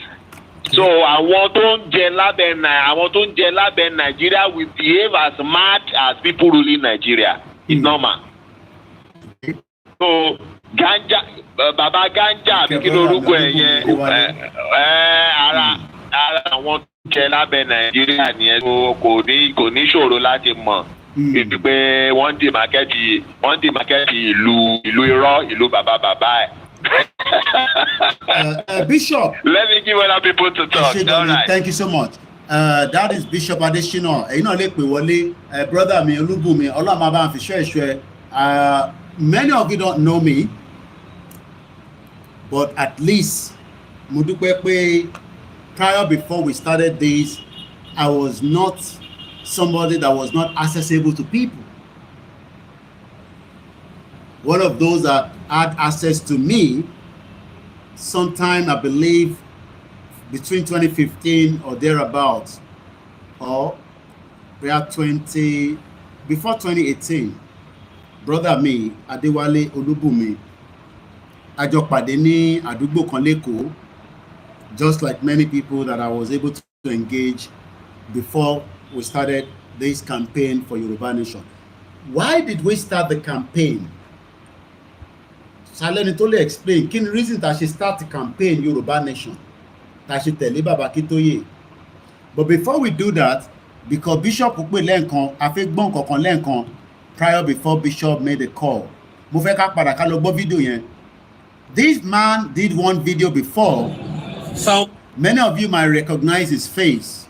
As you can see in the phone, he had a video that he talked about God in Arabic. God, please divide Nigeria. God, Ya Allah, Ya Allah. Muke Baba Misaliu, Baba Tunde, Mr. Bamidele Muhammad, Muki Awa Ayi Babawa, gbogbo ẹ̀yin tẹ́ ń gbọ́ wa, Mr. John David, Muki gbogbo àwọn èèyàn wa, Mr. Adeoti Mukiyin. Ẹ rántí pé arákùnrin, you must have seen a video of him before, tó ń sọ Arabic. A ṣe láti wá àwọn èèyàn tó bá wa translate it. What he was saying then was, God, please divide Nigeria. He has done another video again. And this time around, he decided to speak in English. This is not an AI video. Because artificial intelligence, that means somebody can do a write-up. What is jẹ́ kí write-up yẹn kó convert sí video. Mo kí ìyá wa Adébímpé Adéfìsáyọ̀, Taofik Ọlátúnjí Lawal, mo fi tọ̀ọ̀tọ̀ mo fi dárúkọ yín. Mo kí gbogbo ẹ̀yin tẹ́ wà ní Ìlá Ọ̀rọ̀gún. Mo kí wa ní gbogbo ibi tí a bá wà across every part of Yoruba land.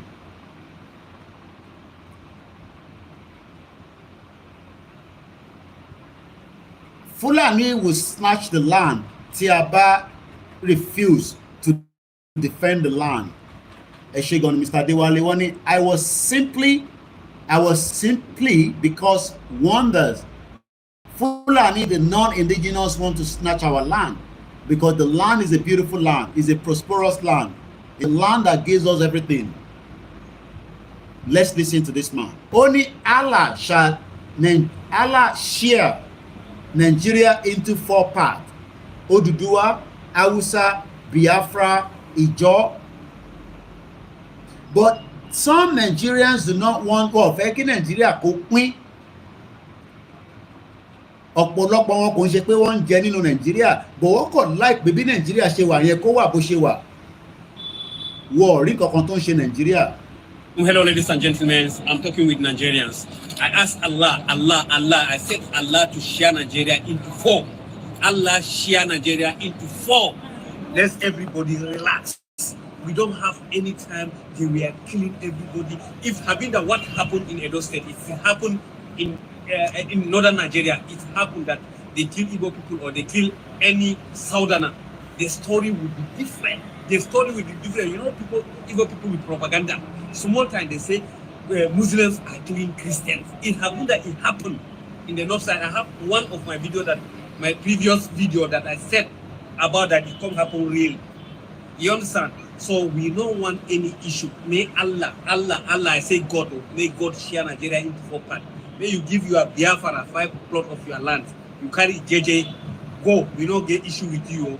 Niger Delta, you get oil, get resources. May God give you your own creek. Carry your creek, go. JJ, no fight. Yoruba people, Allah don't give you blessing of sea. You have seaport, you have resources. Carry your resources, alhamdulillah. Carry your JJJ, go without sharing of blood. Very simple. We are deceiving ourselves every time, one Nigerians, but we are not one for our. Ẹgbọ́n statement here.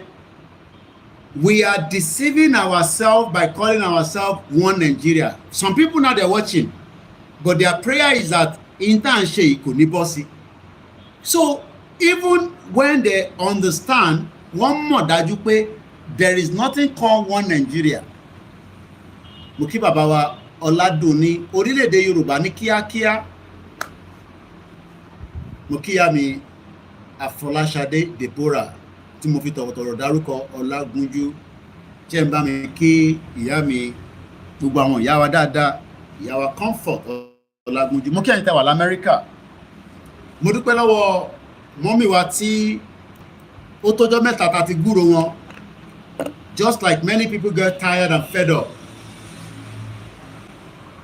Ọ̀pọ̀lọpọ̀ yẹn wà tired and fed up during the course that the direction that the movement was going, they were confused, they were not sure, especially nígbà tí Janwe Kùkùté, ẹ mọ̀ Kùkùté yẹn, ẹ mọ̀ Kùkùté. Mo ń try láti rántí bó ṣe máa ń gbé ọ̀rọ̀ ẹ̀ kalẹ̀. Ẹ mọ̀ pé tíyàn bá rántí nǹkan pé ẹ̀rọ àwọn èèyàn bẹ́ẹ̀ yẹn. According to the time, èmi lọ́lọ́run fún bàbá dìbọ́nkà àti gba orílẹ̀-èdè wa ẹ máa jó ẹ máa yọ̀ mo fẹ́ dárúkọ ẹ̀ ní Jesus is Lord ó ṣe pé mo mọ orúkọ ẹ̀ ẹ máa jó ẹ máa yọ̀ á ti wà lórílẹ̀-èdè wa èmi lọ́lọ́run fún Azeez Shakiru mo kí ẹ. Bá ṣe ń sọ̀rọ̀ títí di wákàtí àṣìlá tó ń tẹ̀lé. So ọ̀pọ̀lọpọ̀ àwọn ọmọ Yorùbá wọ́n kọ̀ òpódà nígbà kí n pamúdà ṣírù lẹ́rìn ìyá wèrè mo kí ní Abidjan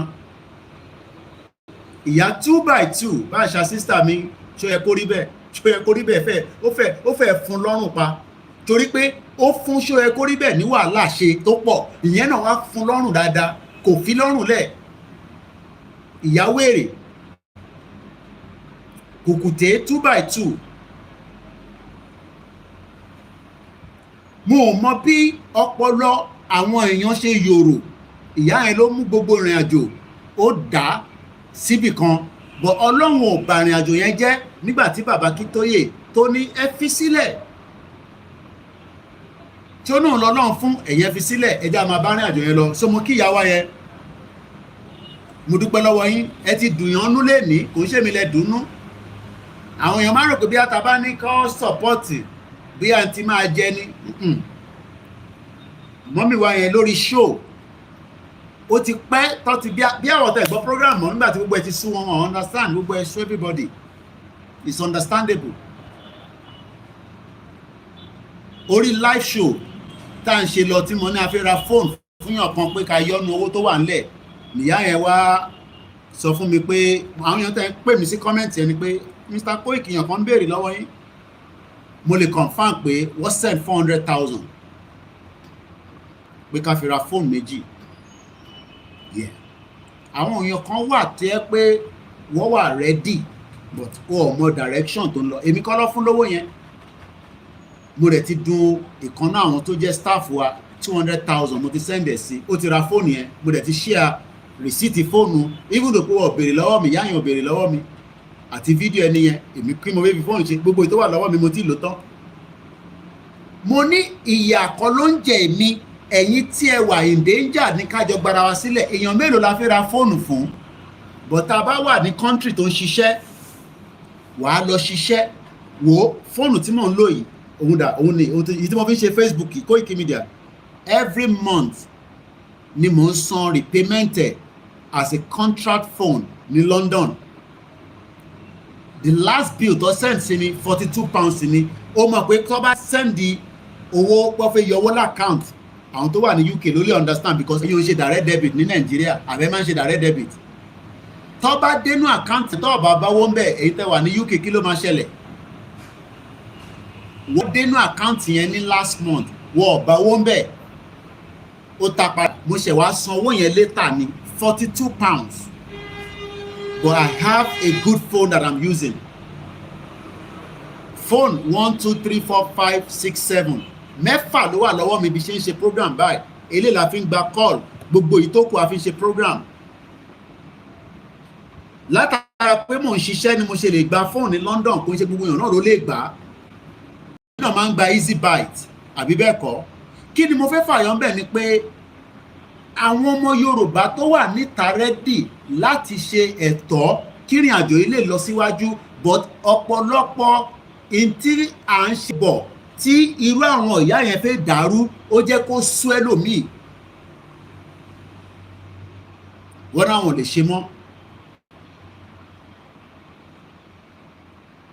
so mo kí mọ́mì wa yẹn bọ́ọ̀ tẹ̀sí lórí program mọ́ nísìn wọ́n nítorí kó ti pẹ́ gan táwọn ti gbọ́ program wọ́n náà wọ́n dẹ̀ láì káwọn máa gbọ́ program káwọn èèyàn kàn máa pè ká lọ ṣe báyìí ká má lè kó ń ṣe bóyàn ló lè ṣe but a dúpẹ́ fún wọn mo kàn ní kí n appreciate wọn ni so fún kan tó kù ẹni tó máa lọ rà yẹn lọ́la àrírízì owó fún ìyẹn tẹ̀ tún sọ̀rọ̀ pé òun fẹ́ fóònù kan mo ní bọ́jẹ̀tì tó fún wa lélẹ́yìí o ọlọ́run ní jẹ́ kí n tó àdìmọ́ ohun ìtọ́ ti fún wa yẹn la máa lò ìtókù a máa bá ṣe lọ and we are helping people on the ground àwọn tó fẹ́ ṣe one or two things à ń release owó fún wọn kò ń ṣe owó tó pọ̀ 50,000 20,000 kọ́ máa fi ṣàwọn iṣẹ́ tó fẹ́ ṣe lọ tó lè help wọn torí pé àní múra fún rárì tó ń bọ̀ yìí níwọ̀nba díẹ̀ tó kù yìí à máa múra lọ ni so mo kẹ́yìn tẹ́ wà lábẹ́òkúta má yẹ kẹ́ni kankan deceive ẹ brother mi ó ní Nigeria is finished I send something to your WhatsApp now mo nílé rí kàn fóònù yẹn náà la fi ń ṣe program ó dà mò ń bọ̀ ẹ jẹ́ kí n kàn sáré jáde kí n lọ check ẹ̀ mò ń bọ̀ má yẹ kẹ́ni kankan fúnlẹ̀ pé Nigeria máa dá o má yẹ kẹ́ni kankan fúnlẹ̀ Nigeria ló máa dá lọ send ẹ̀ sí ó dà àáwò later mo láti refresh ẹ̀ so èmi kọ́ ni mo fẹ́ lo phone a sì dúpẹ́ pé àwa ṣe ní ìtawà ń lò lọ́wọ́lọ́wọ́ mo kí ẹ̀yin èèyàn wa lẹ́ẹ̀kan sí now tẹ́yìn náà bá ń ṣiṣẹ́ tó wọ́n wọ́n mo kí ìyá tó bí mi lọ́mọ wà lè ra phone fún rẹ so àwọn tó ń support wọ́n sì trust wa ni ṣé wá rí ìwọ tó ń complain mo gbọ́ pé wọ́n náà ẹ tún complain nínú group yín kọ̀ọ̀kan brother mi kan send the voice note sí mi wọ́n ní ṣe gbọ́ yẹ títí rí Koiki nísìn ṣèbọn náà wọ́n ní drone tẹ́lẹ̀ níbo ni drone ti tẹ́lẹ̀ wà kí ni problem tiẹ̀ ṣé wọ́n lo lówó ṣé owó ẹni ṣe báwọn tó lówó lọ trust platform wọn lọ fi kólẹ̀ ṣé owó ẹni ọmọ àlè wọn sì ní dẹ́tì ní kí n má bóyín mọ́ tó bá ti tẹ bá ti gbọ́rọ̀ owó báyìí gbogbo program tí mò ń ṣe ẹ̀gbọ́n yẹn mọ́ Àṣàkẹ́ wọ́n ti gbé ti yín lọ owó yẹn nìkan ló ràn mọ́ yín lójú owó yẹn tẹ bá ti gbọ́wó yẹn bẹ́ẹ̀ ni a sì ní drone méjì ṣé drone tó ṣiṣẹ́ púpọ̀ ṣé drone ta ti ń lò láti bí ọdún mẹ́ta kò tó kára mi náà mo fi ń ṣe gẹ̀lẹ́dẹ̀ ni ẹ túbọ̀ máa sunkún sábọ́ as long as the diaspora believes on this platform we will continue to perform miracle at least ẹni tó ṣàfún wa lówó orí evidence gbowó ọ̀bẹ mi pé kí n fún àwọn evidence ẹni tí mo fún ní fóònù yẹn kódà òun gan mọ̀ pé àdúpẹ́ fọlọ́run now mo fẹ́ ká padà tún gbọ́ fídíò yìí lẹ́ẹ̀kan sí mo wá fẹ́ jẹ́ ká ṣe analysis tí máa yí sọ ṣé lóòótọ́ ni pé Nàìjíríà kò wá unite kì í ṣe ẹyọkan àti pé ṣó possible pé ká unite ẹ̀yin tẹ́ argue pé ká ṣì wà nínú Nàìjíríà ṣó possible pé a lè unite pẹ̀lú àwọn Igbo kátẹ́ kọ́kọ́ mú Igbo because Igbo fúnra rẹ̀ according to gbogbo wa àtẹ̀mí bàbá wàhálà làwọn náà jẹ́ fún wa èmi fẹ́ kí Biafra lọ mo prefer pé kí Biafra lọ than pé kí ilẹ̀ Igbo ṣì wà kájọ wà nínú Nàìjíríà because tí Biafra bá lọ tí Yorùbá bá lọ government to government wa máa jọ ṣe òfin tí ó máa mú ọmọ Igbo tí ọmọ Igbo náà ìjọba wọn máa mú tiwa tí abájọ rófin bọ̀ ní Nàìjíríà nísìn kò sí òfin tẹ́ fẹ́ fi de Igbo mọ́lẹ̀ and vice versa Igbo sọ fún wa pé ìjọ Monday wọ bí bàbá ẹ̀dá kò gba ọ̀dọ̀ wọn kọjá kódà gọ́fìnà gan ń jáde níjọ Monday Àbújá ló máa ń sùn nítorí pé sit at home wà wọ́n dẹ̀ wà justified for calling sit at home because wọ́n náà wọ́n fẹ́ Nàìjíríà mọ́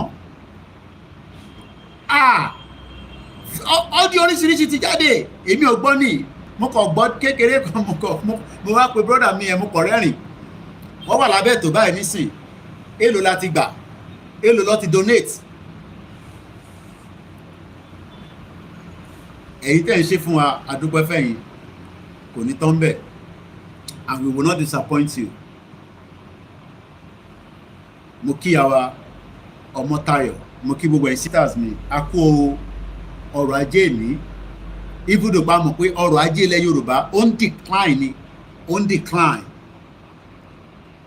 bàbá mi Adébísí orí ayé not orí olókun they have destroyed our culture for àní bàbá Kítóyè ló pè mí wọ́n níbo ni mo ti gbọ́ pé orí olókun ni wọ́n ní kò sí nǹkan tó ń jẹ́ orí olókun bàbá mi Olúwa Káyọ̀dé lánàá ni it is not possible to unite ẹ má bínú mo tètè láwọn kọ́mẹ́ǹtì yẹn ìyá Deborah ni we cannot unite kí ló dé tá a lè unite why is it that mo fẹ́ sọ òyìnbó mo fẹ́ sọ Yorùbá nítorí àwọn ọmọ Yorùbá là ń bá sọ̀rọ̀ nírọ̀lẹ́ yìí tá a bá fẹ́ ṣe èyí tá a máa bá àwọn ọmọ English sọ̀rọ̀ àwọn Europeans máa sọ English kí ló dé tí a lè unite ká dẹ̀ remain in one Nigeria kí ló dé ẹni tó bá fẹ́ pè wọlé ojú òpó wà ní ṣíṣí kí ló dé tí a lè unite nínú Nigeria mo kí yàwá Rachel Olúwa bí ṣe ń yọ glasses yẹn sometimes reflection yẹn mo like it mo kí yín yàwá Rachel bàbá mi Balógun Ìdòwú mo kí yín ẹni tí bá dárúkọ ẹ má bínú bí a torí pé cross post mo lè má rí yín bàbá mi Mo JP bàbá dáadáa mo kẹ́yìn mọ́mì mi mo kí gbogbo àwọn ọmọ Yorùbá tó wà ní northern part of Nigeria mo kí wọn ní Kano aláwọn èèyàn wa tó wà ní Kano ní Sokoto ní Katsina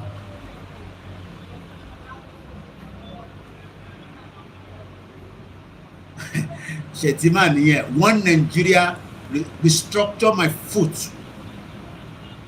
Ẹ ṣé gan ni Akeem Ajani on international media.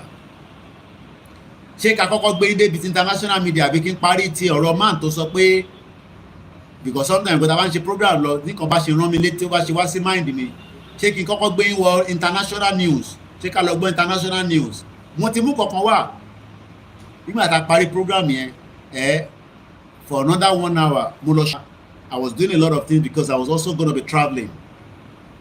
One because we are different language, different culture, so we are not the same. Okay, we cannot unite because we don't have nothing in common. Èdè mi yàtọ̀ sí èdè Igbo. Now, a máa padà wá sọ́dọ̀ arákùnrin kí wọ́n pín Nàìjíríà. But ẹ jẹ́ ká kọ́kọ́ dé international news torí mo ní ìròyìn ayọ̀ kan fún wa. Kí ni ìròyìn ayọ̀ náà? Bí ṣe tají báyìí níbi tí mo sùn sí lórí couch. Mo ti sùn lọ, mo ti datọ́ lẹ́nu. Bẹ́ẹ̀ ni mo máa ń datọ́ lẹ́nu.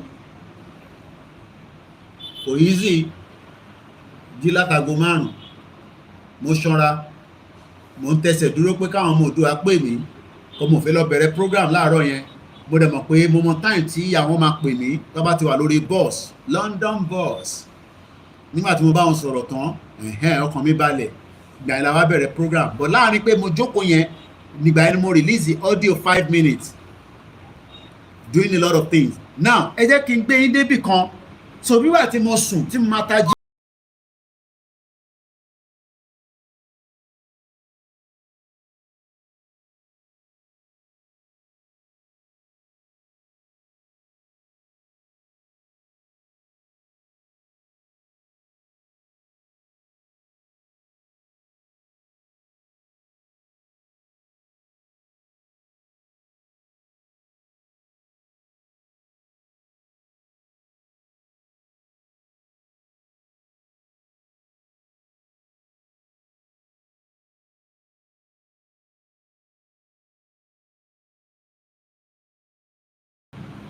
Yá kí n yọ Facebook yẹn kúrò ẹ jẹ́ uninstall ẹ̀. So náà ó máa ń suck a lot of 1.4 gig internal storage ní Facebook látàn lò. Mo dẹ̀ like fóònù because tó bá gba mọ́yàn lórí ó sì ń ṣiṣẹ́ lọ kò ń ṣe pé a lè ra fóònù míì but need fóònù míì fún ilé. Okay, staff mi ló dà pé ó ń pè mí. I saw you talking about the 2 drones. Here they are. Èyí tẹ́ ẹ̀ ń sọ pé kí ló dé ta ṣe ra drone mi even though. Yeah, so this. Àwọn staff mi ti send ẹ̀ wá. Torí làákàyè yín bí ṣíkìnì ni. Àwọn diaspora ní ká lọ ra drone. Èyí tí tuntun sáré complain pé a tuntun bẹ̀rẹ̀ sí ń gbowó Koiki ti ń gbowó.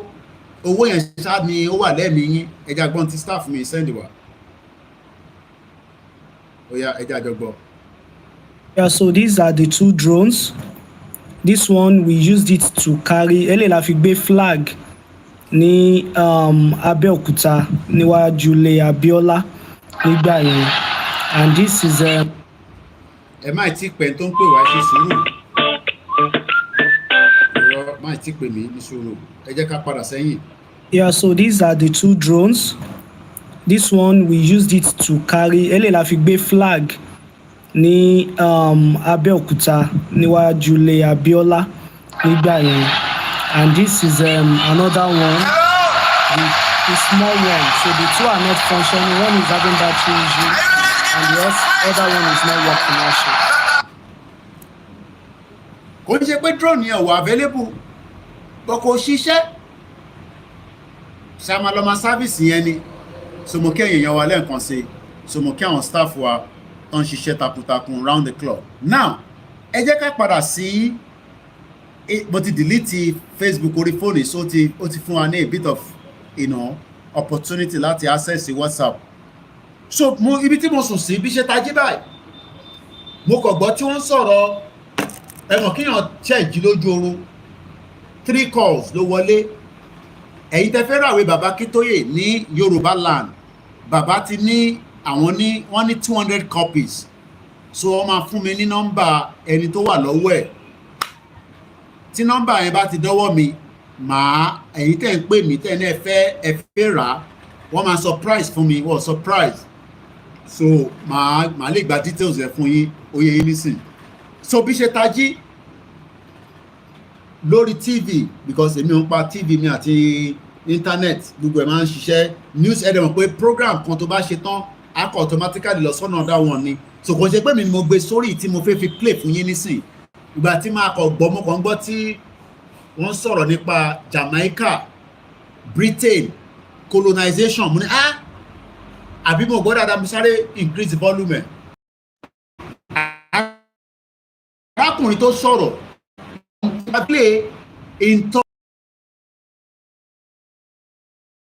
òun àti ẹni tó ń interview ẹ̀ kí ẹ lè bá mọ̀ pé intel sọ láàárọ̀ nígbà tá a ṣe program àti tá a ti ń sọ bọ̀ láti joy ó sì wà on the same path ẹ jẹ́ lọ mú fídíò yẹn wá.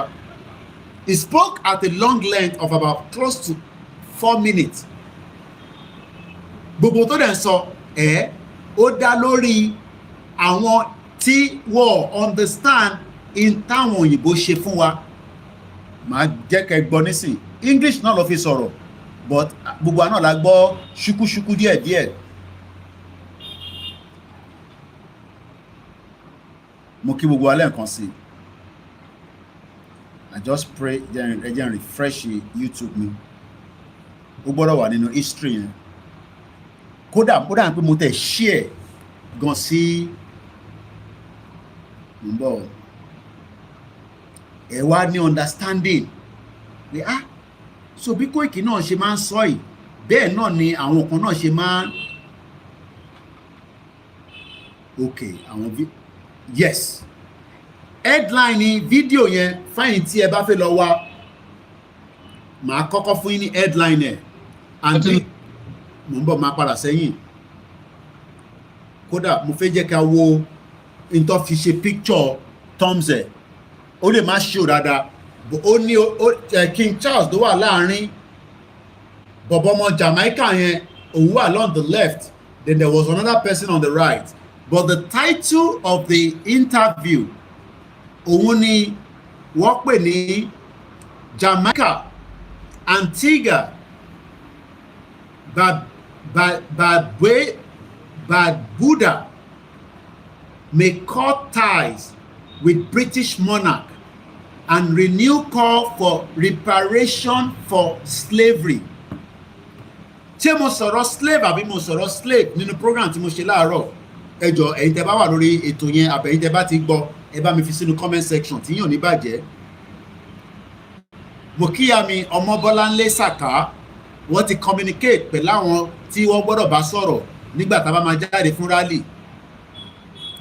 Kódà mo ti wá lọ sínú email mi gbogbo àwọn coordinator pátápátá mo ti gbé sínú Microsoft Word mo ti save ẹ̀ sínú document so that ẹ bá ń pè mí èmi á lè tètè máa fún yín ẹ̀yin tẹ́ pè mí láti Ọ̀ṣun state mo ti fún yín náà àwọn coordinator ẹ kú iṣẹ́ takuntakun ẹ jẹ́ kí gbogbo wa ká máa mobilize so that you will not be alone nígbà tí bàbá bá ti ní ká jáde mobilization yẹn gangan ló má tà nísìn nothing more nothing less.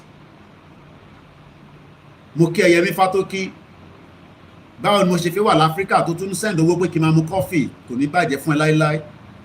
So èyí tí orí ń ta yín pé orí platform yìí wọ́n ń dáwó síbẹ̀ ìyẹn lẹ̀ ń ṣọ́ ẹ túbọ̀ máa ṣọ́ but platform yìí jẹ́ platform tí ọ̀pọ̀lọpọ̀ yín máa learn máa wo owó tó ń dá síbí báyìí torí èmi nìkan kọ́ mo lówó yẹn gbogbo ọmọ Yorùbá ló ní bẹ́ẹ̀ ni ibi tíyàn bá ti ń ṣe ló ti ń jẹ náà ṣé tó bá send owó ti bá lè fún family mi ní 10,000 20,000 ṣó pọ̀ jù ṣé kò wèmí náà kémi náà mú 200,000 yẹn tó ní kí n fi ra fóònù kí n kó sápò mi ṣé ẹni ta ra fóònù fún nísìn ẹ̀yin mọṣẹ́ tó máa ṣe fún mi nígbà tá a bá jáde fún rally kí n máa sọ gbogbo ẹ̀ fún yín bomb bastard.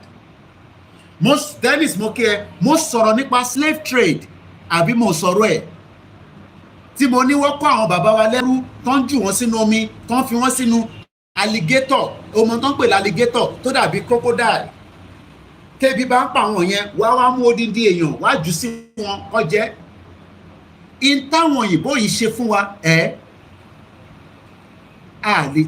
a lè forgive wọn a lè forget but Britain sì dúró lórí pé kí Nàìjíríà kó má pín mo kíyà tó bí mi lọ́mọ. Ẹ káalẹ́ bàbá mi Kọ́lá Adams, báwo lè ní? Mo kí ẹ Igwe Múyìwá. Àìmọye àwọn tó wà nínú ilé Alúwà kan ṣàdúrà, bàbá wa kan ní inú ilé Alúwà làwọn wà, ọmọ tán pè bẹ́ẹ̀, tí mùsùlùmí bá wà nínú ilé Alúwà, wọ́n ń bẹ Ọlọ́run pé àníṣẹ́ ìrìn àjò ilẹ̀ Yorùbá má jẹ́ kó pẹ́, má jẹ́ kó mú ìtàjẹ̀ sílẹ̀ wá torí àfẹ́ wàhálà, akọ̀fẹ́ lọ ni. Ọmọ Haúsá gan tó ṣe fídíò bí Fúlàní dẹ̀ ni ó ní share Nigeria to fall, kólúkálukú máa lọ, a má tàjẹ̀ sílẹ̀. But mo fẹ́ gbé ẹ débẹ̀, title of this video lórí YouTube 22 minutes ni tá bá ṣe tán ẹ lè lọ wò, but a máa gbọ́ díẹ̀ nínú ẹ̀ kó lè bá mọ̀ pé àwọn Britain ti ṣe jàǹbá tó pọ̀ for many thousand years ago. Jàǹbá yẹn náà ṣe ní Nàìjíríà. So tí bá ń sọ pé wọ́n destroy wa, àwa náà máa destroy Nàìjíríà. Mo ò sọ pé a máa jó gbogbo nǹkan kan ni mo mean. Mo ò ní a máa jó bomb, mo ò ní a máa pààyàn. Bó sórí structure yẹn a máa dàwó bí Jericho wall ṣe wálẹ̀. Benjamin Aduma tí ẹ̀gbọ́n mi dáadáa ní Germany, òun náà máa ń fowó ránṣẹ́ sí mi kẹ́lẹ́ bá mọ̀. Ó sì send owó sí mi nígbà tá a fi ṣe drone. Ó dẹ̀ máa ń send owó sí mi nítorí àwọn ìyàwó mi ní London wọn nílé ná náírà, so ó máa ń send owó sí pounds. Èèyàn máa lè owó yẹn gangan ló ṣàwà lójú yín. Mo kí ẹ dáadáa. Ìyá mi First Bank náà kí n dárúkọ ìyá yìí. Tó bá mọ tí ìyá yìí tó fojú ẹ̀ rí nínú bank tó ń pè ní First Bank yín yẹn, tó fi retire, tó fi wà lọ́dọ̀ àwọn ọmọ wọn nílùú kan tí mo fi dárúkọ, àwọn ló lè sọ. Má jẹ́ kẹ́ni kankan fúnlẹ̀ pé ilẹ̀ Yorùbá Nàìjíríà máa da tó bá ṣòwò wàá rérè jẹ. Irọ́ ni o, mọ́sí ni ṣòwò ní Nàìjíríà ó rérè jẹ lóòótọ́, bọ̀ nígbà tí dọ́là fẹ́ di 40 naira ó ya dànù ni. Mọ́sí mi jápa, bí wọn náà ṣe jápa, mọ́sí mi náà ti jápa bẹ́ẹ̀ rí. Ó gbọ́dọ̀ jápa kó tó wá mẹ́mi. Ẹ má yẹ kí n fi yẹn dá yín dúró. Mo ní the title of the, mo ń sùn ni, mo tají báyìí, mo bá wọn lẹ́nu fídíò tó ń ṣe lọ́wọ́lọ́wọ́. Is not a live. Ó kàn play ara ẹ̀ ni. Ẹ mọ̀ pé fídíò bá ṣe tán a máa replay ara ẹ̀, a máa gbé lọ sí different places because àfi tí bá fẹ́ sùn ni mo máa pa tẹlifíṣàn mi, mo máa tàn lẹ̀ ni. Torí báwa ṣe ń ṣe lábroad ni à ń pa TV àfi tó bá fẹ́ lọ sùn. Torí íńtánẹ́ẹ̀tì yẹn èmi ò lè jẹ́ kó jẹ mí níyà even while I'm in Africa, because as a journalist mo gbọ́dọ̀ mọ tó ń lọ lágbàáyé kí n lè wá mọ tí máa present fún wọn tí òwú ti wà létí ẹ. Cotton board ní Asda ni mo ti rà, òun ni máa tìbọ̀ etí ẹ, torí etí ẹ yẹn màá ti cotton board bọ̀, màá fàyọ, màá wá kó tilẹ̀ Yorùbá sínú ẹ̀, torí ò ní gbọ́ràn. Torí bó ṣe rí, torí pé ọ̀nà méjì lọ ṣe, ó lọ báyìí ó tún lọ báyìí. Torí ẹ̀ ń gbọ́ràn ẹ̀yin ọmọ Yorùbá tẹ́ wà nílé ẹ gbọ́ràn. Máyẹ̀ kí Tinubu tàn ẹ́ Jagaban, ó ní èmi ló kàn. Very very arrogant man. Ibẹ̀ kọ́ ni mò ń lọ. Bẹ́ẹ̀ni the fall of the Berlin Wall, Ọlákúnlé jẹ́ Koiki tó bá sọ Ọlákúnlé máa ní tó bá sọ̀rọ̀ máa gbá etí ẹ̀ látòrí screen mi bíbá ìbí náà ní sọ́mu dákẹ́. Àwọn èèyàn múra lẹ̀ ká pèsè Elédùmarè, ìwọ náà máa lọ múra. Mobilization la need. Ọlákúnlé mo ní sọ́mu dákẹ́. Koiki shut up, ó ti lè sọ̀rọ̀ jù. Eléyìí tó fẹ́ play fún wa ni kò play. Má oúnjẹ data wa Koiki, mo ń jẹ data yín, ó yẹ jẹ́ gbé yín débẹ̀. Tí o bá ń wá fídíò yẹn màá share link yẹn síta, but wọ́n pè ní àwọn wo ló ń ṣe program yẹn, wọ́n pè channel yẹn ní Democracy Now. Àwọn yẹn máa ń sọ gbogbo tó jẹ́ pé ikùn á máa rú tó bá ń gbọ́ pé ìyà tí tẹ̀ fi wá jẹ rèé. Ìwọ náà gbọ́n tó sọ, òyìnbó ló fi sọ̀rọ̀. Màá fast forward ẹ̀ síwájú nígbà tí bọ̀bọ̀ tí mo fẹ́ kẹ́ gbọ́n wẹ̀, torí ìdí ọ̀dà wọn yẹn ó dà pé yẹn alákòóbá ló fẹ́ jẹ́, bọ̀ eléyìí mo fẹ́ kẹ́ gbọ́n tó sọ. Ẹ mọ̀ pé àwọn Caribbean yẹn, àwọn Jamaica, wọ́n máa ń di ẹrù sórí báyìí. Rastafarian, ẹ ṣáà mọ̀ Bob Marley, a lè play ẹni ó ní copyright. Ẹ farabalẹ̀ kẹ́ gbọ́n tó sọ. Let's take it human trafficking, to the enslavement, to the movement of enslavement. Ilé kọlà fẹ́ mo fẹ́ débi tí wọ́n ti bẹ̀rẹ̀ sí ilé gangan mo fẹ́ ká jọ gbọ́ ibi tó ń ti sọ̀rọ̀. Now, I am totally mo dẹ̀ fẹ́ ká miss anything tó sọ so ẹ jẹ́ kí lè kọ́kọ́ sọ tiẹ̀ náà. Ilé ẹ̀kọ́ mo fẹ́ ká ṣùgbọ́n tó sọ ilé ẹ̀kọ́ mo ṣe fẹ́ ká gbọ́ ta sọ yìí tó gbé ẹrù sórí tó gbé ní rastafarian bẹ́ẹ̀ ká gbọ́ ní ìṣòro involvement of British monarchy in the ownership and the operation of the ó bẹ́tà kí orú mú èmi kẹ́yìn gbọ́n tẹ́ ń sọ torí mo fẹ́ ẹ mọ̀ pé background mo dẹ̀ wà road trip láwà so mobile studio lọ́kọ̀ sáré bá mi àwọn tí mi ṣiṣẹ́ wọ́n sáré bá mi because ẹ̀mọ̀ àwọn máa ní the grand wọ́n sáré bá mi set up platform kékeré ó ní Mr. Koiki àwọn èèyàn máa dúró dè yìí lecture room ni lecture gbọ́dọ̀ máa lọ ẹ bá ń tilẹ̀kùn yẹn so mo dúpẹ́ lọ́wọ́ àwọn tí mi I can't do it alone Alhaji ní Koiki ó ti ń pẹ́ òun pẹ́ jẹ́ àtètè gbọ́ kínní yìí torí Jamaica ń bínú lọ́wọ́lọ́wọ́ gbogbo wọn bínú ó yẹ ká jọ gbọ́. Transatlantic, I prefer to call it, of the European slave trade, the movement of Africans into the Caribbean.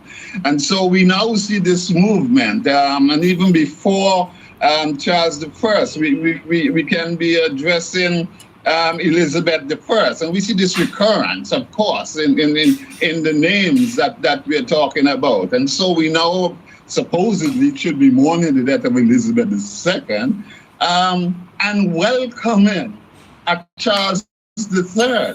But we know them. We know these Charleses and we know these Elizabeths. So there's virtually no mourning for me at this moment. I'd also like to bring in Mutabaruka, the renowned Jamaican poet. Ilé gangan tí fóònù ẹ tó bá gbọ́ràn dáadáa gbèsè tí báyìí èmi á wá ṣàlàyé fún ẹ in tó sọ ní Yorùbá àsìkò eléyìí tẹ́ fi gbọ́ arákùnrin tẹ́ fi gbọ́ yìí mo bẹ̀ yín torí Ọlọ́run sórí fóònù ẹ yẹn increase volume ẹ TV yẹn bá ń gbé sókè díẹ̀ èmi òru ó bẹ́tà kó rú mú ẹ̀mí kẹ́yìn gbọ́n tẹ́ fi sọ mo ti ní kọ́ pa gbogbo fáànù yẹn farabalẹ̀ kó gbọ́n tó sọ wàá wá rí i pé ìyá ti mú wá látara àkóbá àdábá tí Britain ṣe fún gbogbo wa gbọ́n tó sọ. Your response to the death of Queen Elizabeth and also of the British Empire's relationship to Jamaica. Good morning. I am totally in agreement with the first speaker. And I don't even want to go back into slavery because a lot of people claim that Queen Elizabeth was not responsible for what her ancestors did. She herself said. Ó ní mo kàn fi sáré ṣàlàyé díẹ̀ torí pé bó ṣe ń sọ̀rọ̀ patois ló fi ń sọ̀rọ̀ só lè má yí ọ̀pọ̀lọpọ̀. Ó ní àwọn èèyàn kọ́kọ́ máa ń sọ pé Queen Elizabeth èyí tó kú yẹn pé kò mọ̀ kankan nípa slave trade. Ẹ máa gbọ́ ọ̀rọ̀ òmùgọ̀ pé Queen Elizabeth kò mọ̀ kankan nípa slave trade. Àbí patois ló fi ń sọ̀rọ̀ but màá ṣàlàyé fún yín tó máa yí ẹ dáadáa ìwọ ẹ̀yin tó kù ẹ jẹ́ ká ṣe máa gbọ́ lọ. Slavery was legal at the time, so she don't really recognize what we in the Caribbean is talking about. Now, we have to realize in 1952. Pé Queen Elizabeth ní ẹ̀yin tẹ́ wà ní Nàìjíríà ọmọ Yorùbá tó ń sọ pé slave trade kí ni nǹkan tẹ́ ń sọ kò yé wa. Just like bí àwọn Jamaica náà ṣe ń say the same thing. That was when she ascended the throne of England. And if you check the history between 1952 and now, you will see that even though slavery was abolished, but they, what we call it, redefined slavery and call it colonialism. And colonialism in this part of the world was represented by the throne of England. So we're not really talking now about an individual person. We're talking about a corporation, institution, which is called. So tá bá ń sọ̀rọ̀ nípa slave trade torí pé ó ti mú mi torí ọ̀rọ̀ tá à ń sọ serious. A bá ń sọ mọ́ kí yín alájà bẹ́ ṣe ń wọlé ìrọ̀rùn ló bá dé. Tá bá ń sọ̀rọ̀ nípa pé Queen Elizabeth ìran bàbá ẹ̀ ìran màmá ẹ̀ àwọn generation wọn ló kó wa sínú dààmú yìí. We have every right now to pull out or we die in Nigeria for what they created. Queen Elizabeth to apologize to fi kú fún kan tí àwọn because kò agree pé in táwọn ṣe yẹn ó wrong. Kò agree pé in tí ìran bàbá ẹ̀ ìran màmá ẹ̀ àwọn generation wọn ṣe fún ìran tiwa kò apologize títí tó fi kú. King Charles náà ti apologize. Òun lélẹ̀ wá ń sọ̀rọ̀ nísìnyí pé mo kàn ń ṣàlàyé fáwọn torí pátúà ló fi ń sọ̀rọ̀ ó lè má tètè yá àwọn èèyàn but the next time tá a bá máa gbọ́ fídíò yẹn mo ní ṣe analysis kankan mọ́ ẹ̀ akọ̀ gbọ́ ni so that ẹ ti ní better understanding níbi tá a fi lọ. Ẹ jẹ́ ká continue. The monarchy of England that has totally devastated a lot of the progress we could have made if it wasn't for this what we call colonialism interpreted. Ìran Yorùbá ò bá ti lọ sókè ju bó ṣe wà lọ tí kò bá ń ṣe lórí burúkú tí Britain tó ṣe sílẹ̀ Yorùbá tó fi pè ní Nàìjíríà. Ilẹ̀ Yorùbá ò bá ti rìn jìnnà gan. But we will be there. Ìtarakùnrin sọ nìyẹn pé àwọn ò bá ti progress ju báwọn ṣe wà lọ tí kò bá ń ṣe lórí burúkú colonization òfò tó gbé wá tó bá nǹkan jẹ́. Ìwọ wá ń sọ̀rọ̀ Nàìjíríà tó bá mọ bínú ṣe ń bí àwọn ilé nísìn inú ń bí wọn ju tèmi gan lọ. Gbóhùn sókè bàbá àgbà. To us as slavery still. Now, you have to remember, in her time, there was the Mama uprising, which is a very interesting case. Mama crisis yẹn mo ti ṣe program lé lórí bí Britain ṣe bó ṣe pa àwọn èèyàn ní China ní Kenya not China apology. Wọ́n pa àwọn èèyàn King Charles lọ síbẹ̀ lẹ́yìn ìgbà tó di báyìí ó lọ sí Kenya kò apologize fún nǹkan tó ṣẹlẹ̀ ní Mama bó ṣe pa àwọn èèyàn àwọn tó ń béèrè ẹ̀tọ́ wọn. Tàbá jáde fún rally tó bá fi ìbọn pààyàn kan Britain will be held responsible as well. Torí à ń sọ pé a fẹ́ dialogue ká lọ ẹ̀yin lẹ só papọ̀ ẹni ẹ̀ fẹ́ tu àwa fẹ́ tu tí wọ́n bá yìnbọn pààyàn kan tàbá jáde fún rally Britain fúnra rẹ̀ gan máa fara gbá for what is going to happen. Rally tá a fẹ́ ṣe yìí is a big rally. Kò ń ṣe rally tá à ń bá ń bọ̀ tẹ́lẹ̀. It's a do or die.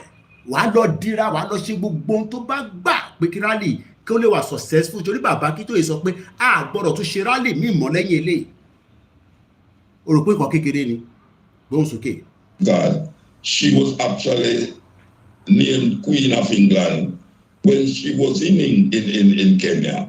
And the cruel and wicked things that the British Army did to the African people there cannot be seen as just, okay, that is just something. And she had never granted any sympathy or say anything that would say, well, you know, she have a kind of art. She refused to apologize till she died. Queen Elizabeth. Tó fi kú kò apologize fún kan tí generation ẹ̀ ṣe fún Africa.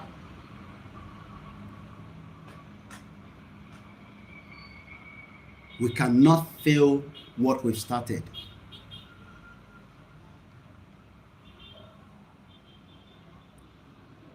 Let's go further. Was taking place. We look in South Africa during the apartheid system. The British is part of that wicked apartheid regime that devastated and killed thousands of Africans who was fighting for right to be a person in South Africa. And it was recently, even during the time of Mandela and Winnie Mandela, that we was told that they were still on the list of terrorist groups. And even though England and this queen was ruling at that time, there was no effort to find out what is it they can do to alleviate the problems that confront African people in this part of the world. Now we come to the Caribbean in this time. The Caribbean has been devastated. We know in history, one of the richest plantation owners, cane owners, was a man by the name of William Beckford. William Beckford got his riches and became one of the richest men in England in that time. And up to this day. Plantation. Plantation. Plantation make me sugar cane. Just like bí Fúlàní ṣe invade ilẹ̀ wa nísìn díẹ̀díẹ̀ wọ́n jẹ́ ká dá oko. Àwọn ló arákùnrin tó dárúkọ yẹn òun wá láti England ó wá sí Caribbean wọ́n gbalẹ̀ wọn wọ́n wá ń lo ẹrú wọ́n fi ń produce sugar cane wọ́n wá kó lọ káàkiri àgbáyé wọ́n wá ń tà ó wá dolówó.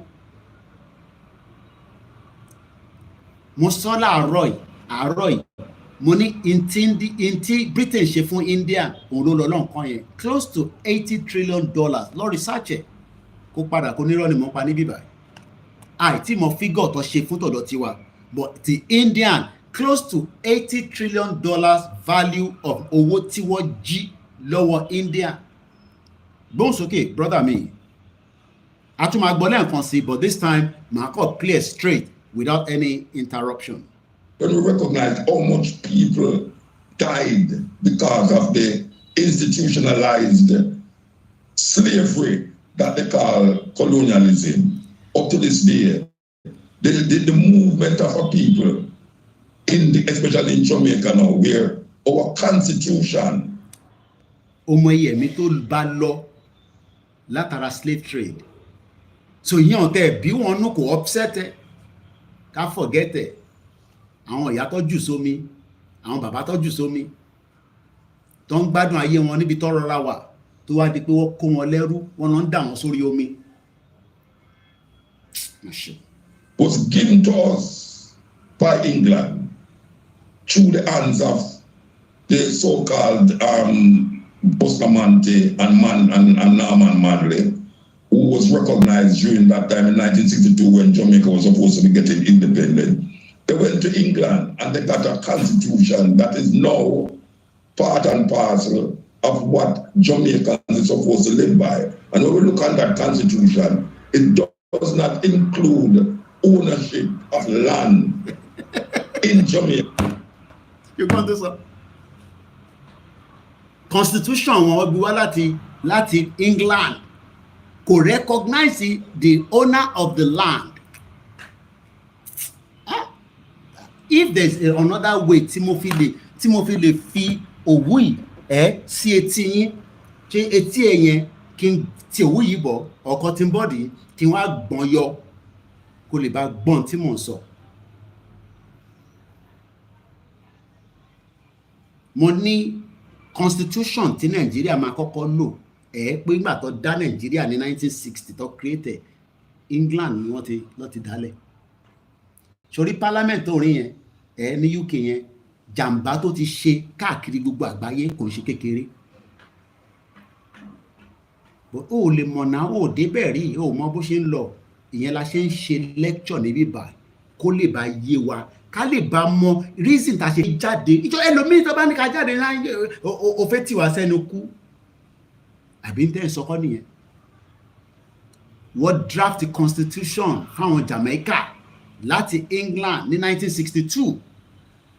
Constitution yẹn ò dẹ̀ fún àwọn ọmọ nílẹ̀ ní right lórí ilẹ̀ wọn. No, kí là ń jà fún lẹ́nu ancestral land tó bá ti lose ilẹ̀ then you are nobody. Ilẹ̀ gangan ní nǹkan tó ń pè ní pé o lè má sì sọ pé èmi ni ọmọ nílẹ̀ kò ń ṣe ọmọ nílẹ̀ yìí tó ń jálẹ̀ gbà mọ́ yín lọ́wọ́. Many people don't understand. Ẹ jẹ́ ká continue. By the people. If you go into the courts of Jamaica, it says the Crown versus Tom Shaw or the Crown versus John Tom. That is what we have to face right now. Now, when you recognize that Jamaica is supposed to be an independent country, most Jamaicans say Jamaica not independent. That even though people say it's like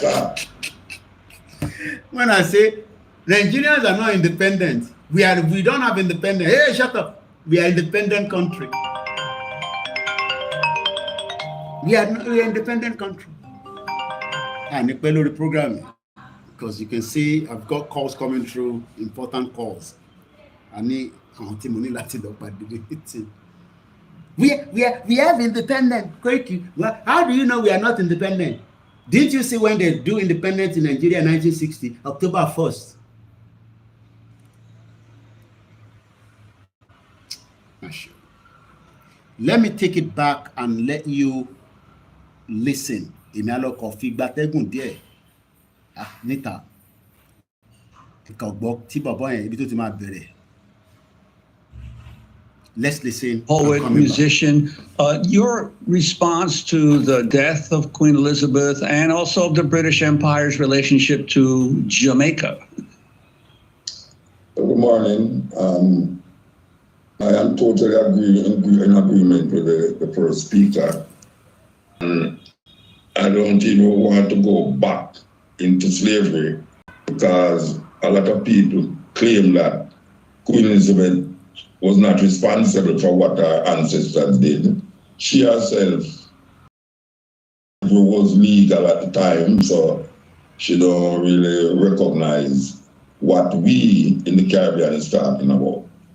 Now, we have to realize in 1952, that was when she ascended the throne of England.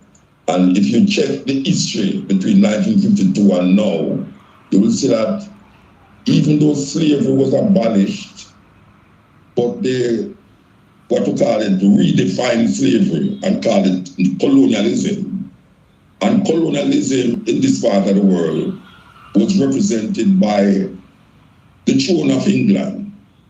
So we're not really talking now about an individual person. We're talking about a corporation, an institution, which is called the Monarchy of England, that has totally devastated a lot of the progress we could have made if it wasn't for this what we call colonialism, interpreted to us as slavery still.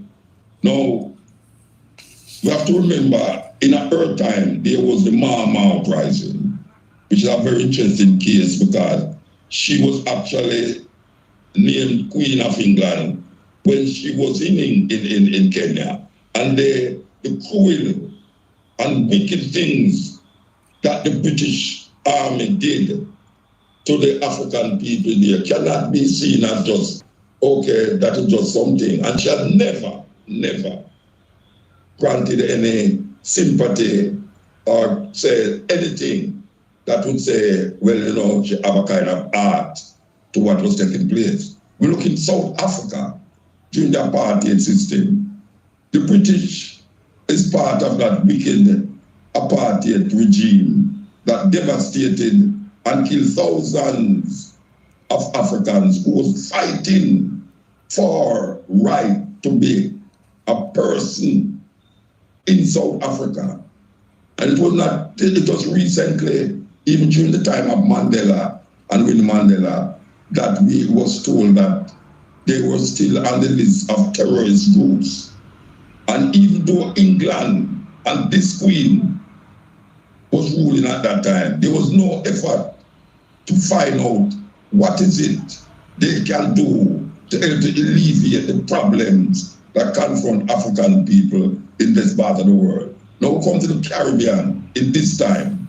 The Caribbean has been devastated. We know in history, one of the richest plantation owners, cane owners, was a man by the name of William Beckford.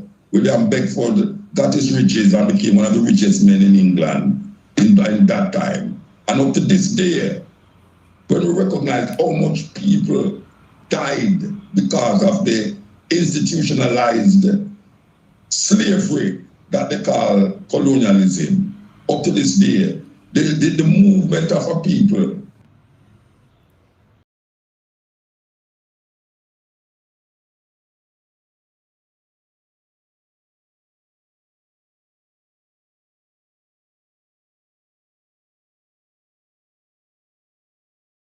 tó ń bọ̀ yìí torí àsìkò wa ẹ̀gbọ́n sókè alàgbà wa tó ń pè. Koiki ẹ̀kọ́ ọjọ́ mẹ́ta. Ọjọ́ kan pẹ̀lú. Ọjọ́ àgbè wa kò ní gbé ọ̀dàlẹ̀. Nǹkan tí mo kàn ní kí n advice àwọn ọmọ Yorùbá ni gẹ́gẹ́ bí bá ti sọ ní last time pé oògùn tí wọ́n ń ṣe ó pọ̀ tí àwọn politician tán ṣe sí orílẹ̀-èdè Nàìjíríà yẹn generally wọ́n ló ń ra àwọn èèyàn níyè because ó dàbí lédè kan ṣe program kan ara àwọn skit àwọn náà ń pè ẹni lédè yẹn wá sọ pé ọjọ́ tí àwọn ọmọ Nigerians pé tán bá ready fún àwọn politician pé ọjọ́ yẹn pé Nàìjíríà kò ní gbà wọ́n là ó. So gbogbo nǹkan tó fà á náà ni pé gbogbo nǹkan tó ti fẹ́ sójú afẹ́fẹ́ mọ́ màálù tí wọ́n ń jẹ mọ́ gbogbo ìdààmú tán kólẹ̀ kò ní jẹ́ kẹ́ anybody kan rójú tu ara wọn ló ń fà á tó jẹ́ kí wọ́n á lè fẹ́ dìde láti ronú pé pé kán kọ̀yà fúnra wọn. So but tá bá wá rí ború àwọn tí wọ́n dẹ̀ tún wà lábúrọ̀dù náà tán tún ní pé Nàìjíríà máa dà tẹ́ pé wọ́n mọ̀ ju statement yẹn náà lọ. To me àwọn yẹn kò sí bóyá kí wọ́n jẹ́nu Nàìjíríà advice ni fún wọn pé kán fi abroad tán wà yẹn lẹ̀ kán kúkú lọ́mọ bá wọn forí rọ ní Nàìjíríà tán ló máa dà yẹn so that kán jọ swagger out kò fi lè dá torí wọn ò lè wà lábúrọ̀d lórí ayé kan wọn advice àwọn tó wà Nàìjíríà pé ó máa dá láì sí pé àwọn bá wọn gbé bẹ́ẹ̀ wọn mọ̀ kan tí wọ́n ń fèsì. So àdúrà náà ní Yorùbá ní àwọn máa gbà ìkọlọ̀ kó rú wa lágbára láti fi ìjàjà bọ́ lọ́dún ẹ̀. So ó lè máa rí bẹ́ẹ̀ lágbára Ọlọ́run. Contribution. Ẹ ṣé àdúpẹ́ fún contribution yẹn oní weight torí àsìkò wa àti pé torí ilẹ̀ náà aago 10 fẹ́ lọ lù adẹ̀ṣẹ́wà on transit torí pé à ń tẹ̀síwájú èmi àtàwọn staff wa a ní ibi tí a ṣe ń lọ ní àsìkò tí a bá máa lọ. Mo kí gbogbo èèyàn wa n tí arákùnrin tí à ń gbọ́ látẹ̀kọ̀ tó kàn ṣe ṣàlàyé ni pé Queen Elizabeth ó wà ní Kenya ní 1950 something nígbà tí wọ́n pè pé kó wá jọba. Nígbà náà ni a gbọ́ ní pé àwọn Mau àwọn kan náà tó ń béèrè fẹ́tọ̀ wọn wọ̀ fún wọn. Àwọn Jamaica nígbà tó kọ constitution wọn wọ́n make sure pé ilẹ̀ tó jẹ́ kó jẹ́ tiwọn wọ́n gbélé tẹlòmíì lọ́wọ́. Ó rà pé gbọ́ mi just like bá ṣe ń witness ẹ̀ ní ilẹ̀ Yorùbá land lénìí ilẹ̀ Oòduà pé àwọn àjòjì oríṣiríṣi là ń rí tí wọ́n nífẹ̀ẹ́ sí ilẹ̀ wa kò dẹ̀ sí nǹkan méjì wọ́n ò lè kọ́lé sílùú tiwọn ọ̀dọ̀ tiwa ní ìsàlẹ̀ nílẹ̀ Yorùbá ní gbogbo wọn wá ń kọ́lé sí wọ́n ò lè gbé nílùú wọn wọ́n ṣe lọ gbé nílùú wọn bọ̀ nígbà tó yẹ pé wọ́n Nàìjíríà ní gbogbo wa àwa kẹrẹ ibi ń pa wá àti talẹ̀ wa àti ta nǹkan ìbí wa fún wọn ìyẹn tẹ̀ dá ìbéèrè tí mo béèrè lọ́sàn-án àádìtẹ́lẹ̀ lọ́la torí pé mo ní láti lọ nísìn ṣé kò ń ṣe pé àwọn ọba ilẹ̀ Yorùbá ti fi ilẹ̀ Yorùbá dájọ́ síbì kan ṣé kò ń ṣe pé wọ́n ti gba owó orí ilẹ̀ yẹn lọ́wọ́ àwọn ọba wa táwa kàn ń sọ pé a nílẹ̀ kó má jẹ́ pé àjọṣepọ̀ àdéhùn kan ti wà láàrin Fúlàní pẹ̀lú àwọn ọba ilẹ̀ Yorùbá wọ́n gbọ́dọ̀ jáde láti wá clear àárín yẹn fún wa àmọ́ a kàn ń béèrè ni torí a kàn ń pariwo pé kí ló dé tọ̀ dá sí kí ló ṣẹlẹ̀ kí ẹ̀ṣẹ̀ wo la ṣẹ̀ wọ́n ṣé kò ń ṣe pé ilẹ̀ Yorùbá gbogbo tí ilẹ̀ Yorùbá bá dé Ọ̀yọ́ ní Ògùn ní Èkó ní Ọ̀ṣun ní ìpínlẹ̀ Oǹdó ní ìpínlẹ̀ Èkìtì ìpínlẹ̀ Kogi ìpínlẹ̀ Kwara ṣé kò ń ṣe pé wọ́n ti fi ṣe nǹkan kan àwọn àti ṣètánà Sókótó I don't know ẹ jẹ́ ká kọ́ dúpẹ́ lọ́wọ́ gbogbo ẹ̀yin èèyàn wa tí a tún jọ darapọ̀ ní 2 hours ó máa ń dàbí pọ́jọ́ yẹn ò pẹ́ bó ń pẹ́ àdúrà tá a máa gbà náà ni pé bí arákùnrin ṣe sọ kọ́ pín ìlú yìí òun lọ́nà àbáyọ ká tó máa lọ ẹja gbọ́ ilé yìí.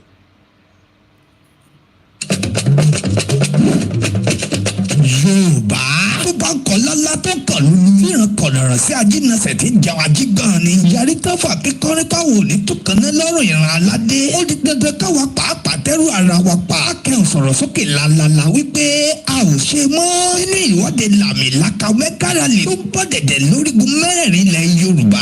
Ìwọ́de làmìlaka àkọ́kọ́ irú rẹ̀ nílẹ̀ Yorùbá.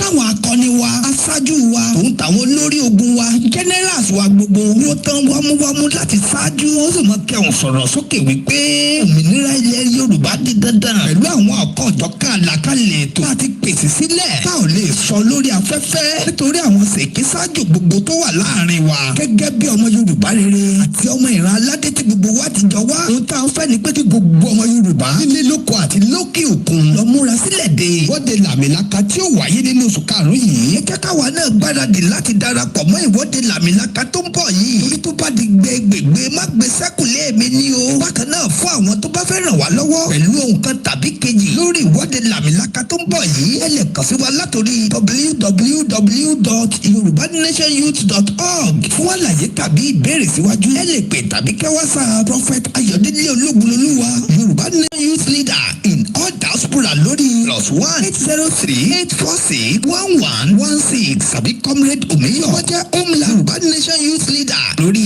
+234-703-717-3355 Yorùbá Nation no going back. Ìkéde ìdẹ́sẹ̀ tí gbọ́yìn látọwọ́ ìgbà tó wà fún ìpolongo Yorùbá Nation Youth lórúkọ ọ̀dọ́ Yorùbá pátápátá.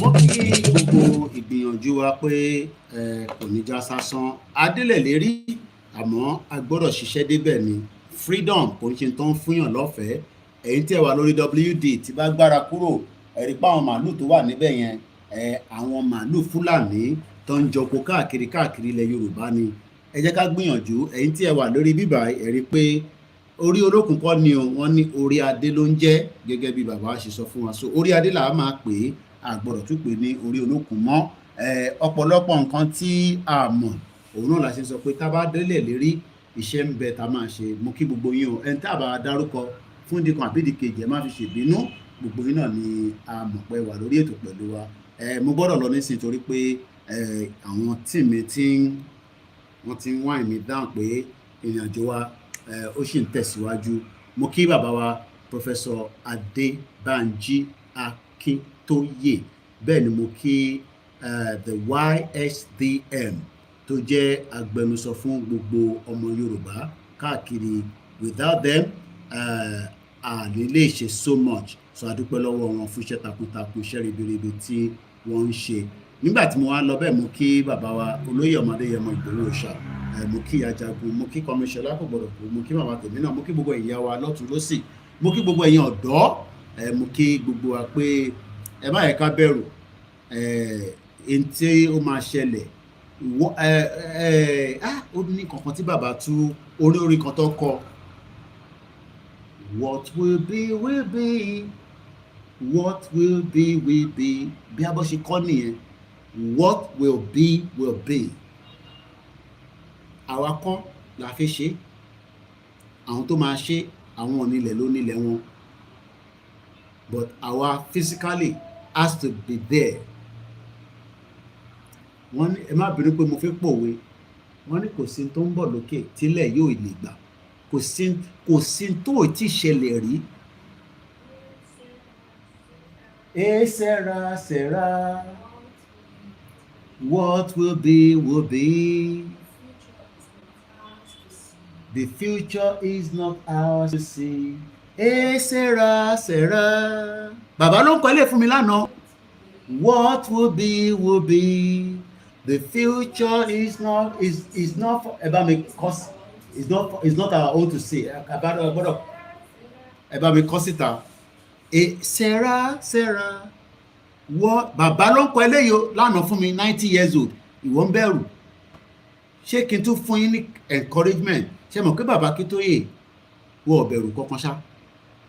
I keep watching him, I keep looking at him, and he's not scared.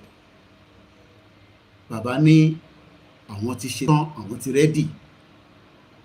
So kí wá ló ń bà wọ́n lẹ́rù tí bàbá 90 years old tó ń sọ pé òun ti ṣe tán. Sarah, Sarah, what will be, the future is ours. Máyì kẹ́ni kankan tún ẹ̀, máyì kan gbé ní is coming. Ìgbà tí mò ń gbọ́ program àrólé 1010 kí tó wind down, ṣẹ̀rẹ́ yìí tẹ máa ní ẹ fẹ́ báwo la àrólé ti sọ, ẹ fẹ́ deliver fún Tinubu, ẹ fẹ́ deliver polling unit yín. Ẹ má waste time ara yín. God is our backup, bẹ́ẹ̀ ni. Elédùmarè is our backup. Ògún is our backup. Ọ̀ṣun is our backup. Jésù Kristi is our backup. It's a peaceful rally. In tó bá mú wa ṣe rally ní London tí kò ń ṣe ilẹ̀ wa, tábàárí nísìnyí àwa àkọ́ draft ẹ̀ síta. Ẹ tún kọ sí mi létí lẹ́ẹ̀kan sí. Sarah, Sarah, what will be, Oyè yí bẹ́ẹ̀. So mo kí gbogbo alẹ́ nǹkan sí o. We were able to do a rally in London. Wọ́n pa gbogbo títì rẹ̀ fún wa. Ṣáwa la ní UK ni, ṣáwa la ní.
Ilẹ̀ Yorùbá máa dúró,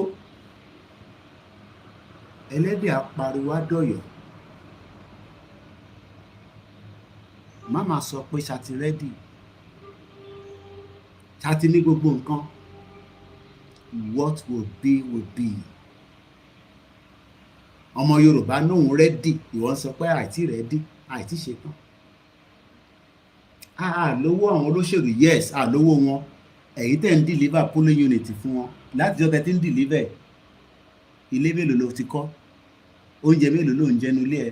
Gbóhùn sókè ká tó máa lọ lẹ́ẹ̀kan sí. Tó bá yọ ọ́díò yìí, tẹ bá débẹ̀ àtẹ́kùnrin pé mò ń jó, bóyá copyright ni, ó dìgbà tá a bá parí program yìí. It could take some days or weeks.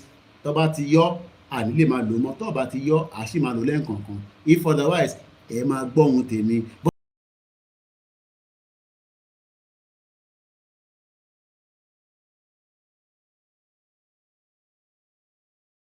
Pé fíìmù ni kẹlẹ̀ mọ̀ kí bàbá Akíntóyè, intelligent man, 90 years old. Èmi ò tẹ̀ gbọ́ ilé ìmú gbọ́ bàbá ń kọ́ lànà fún mi. Live video blog wọ̀ láìkẹ̀ kódà àdílé lórí yẹn. O ti ṣó pé fídíò orin yẹn copyright ni. Sarah, Sarah, ṣáà lè block tèmi. What will be will be. Sarah, Sarah. I think get it right. Máa sọ òyìnbó lórí social media. Máa sọ òyìnbó nínú Zoom. Ilẹ̀ yìí ló ń gbà lọ yẹn. Má tètè darapọ̀ mọ́. Mo kí gbogbo ilé nǹkan sí o. Koikimedia, bringing the world closer to your doorstep. Oran Yola Masun, all the way from Africa as we continue our journey. We'll be back again when I don't know, but my team will always be out there. Follow us on Twitter, follow us on Instagram, on LinkedIn. Tomorrow, Taba Mashe program, Obialo Tula, a fẹ́ mọ̀ ṣé kò ń ṣe pé àwọn balẹ̀ Yorùbá wọ́n ti lo ilẹ̀ yẹn fún kankan ni wọ́n ṣe ń dákẹ́ tí wọ́n lè sọ fún wa torí mo ní nkí nǹkan tí ẹ bá fi ilẹ̀ yẹn ṣe ẹ jẹ́ ká mọ̀ a máa rúbọ ni a máa bẹ Ọlọ́run ni a máa ṣe tutù ni a máa lọ lé àdúrà ni but ṣé kò ń ṣe pé ẹ ti gbé fáwọn Fúlàní tó jẹ́ Ṣètánì of Sókótó ẹ jẹ́ ká tún pàdé nígbà tí Elédùmarè bá tún ní àjọpàdé. Good night from here and let's say mo dúpẹ́ o torí pé orin tí mò ń play lẹ́ẹ̀kan yẹn lọ́sẹ̀ sọ pé fídíò yẹn yeah, the video contains music or audio that may belong to somebody else àti rí àti gbọ́ Facebook gan náà like it. Alright, that's fine. Thank you so much. God bless Yoruba land. God bless every one of us. Ìwọ tó monitor spirit èyí tó ń ṣe ní bíbà tó ń fún wa ní bíbà wàhálà hypertension wà ní BP o wà ní BP ó ti máa sọ tẹ́lẹ̀ bomb bastard kó ràn ayọ̀ lọ́mọ sùn.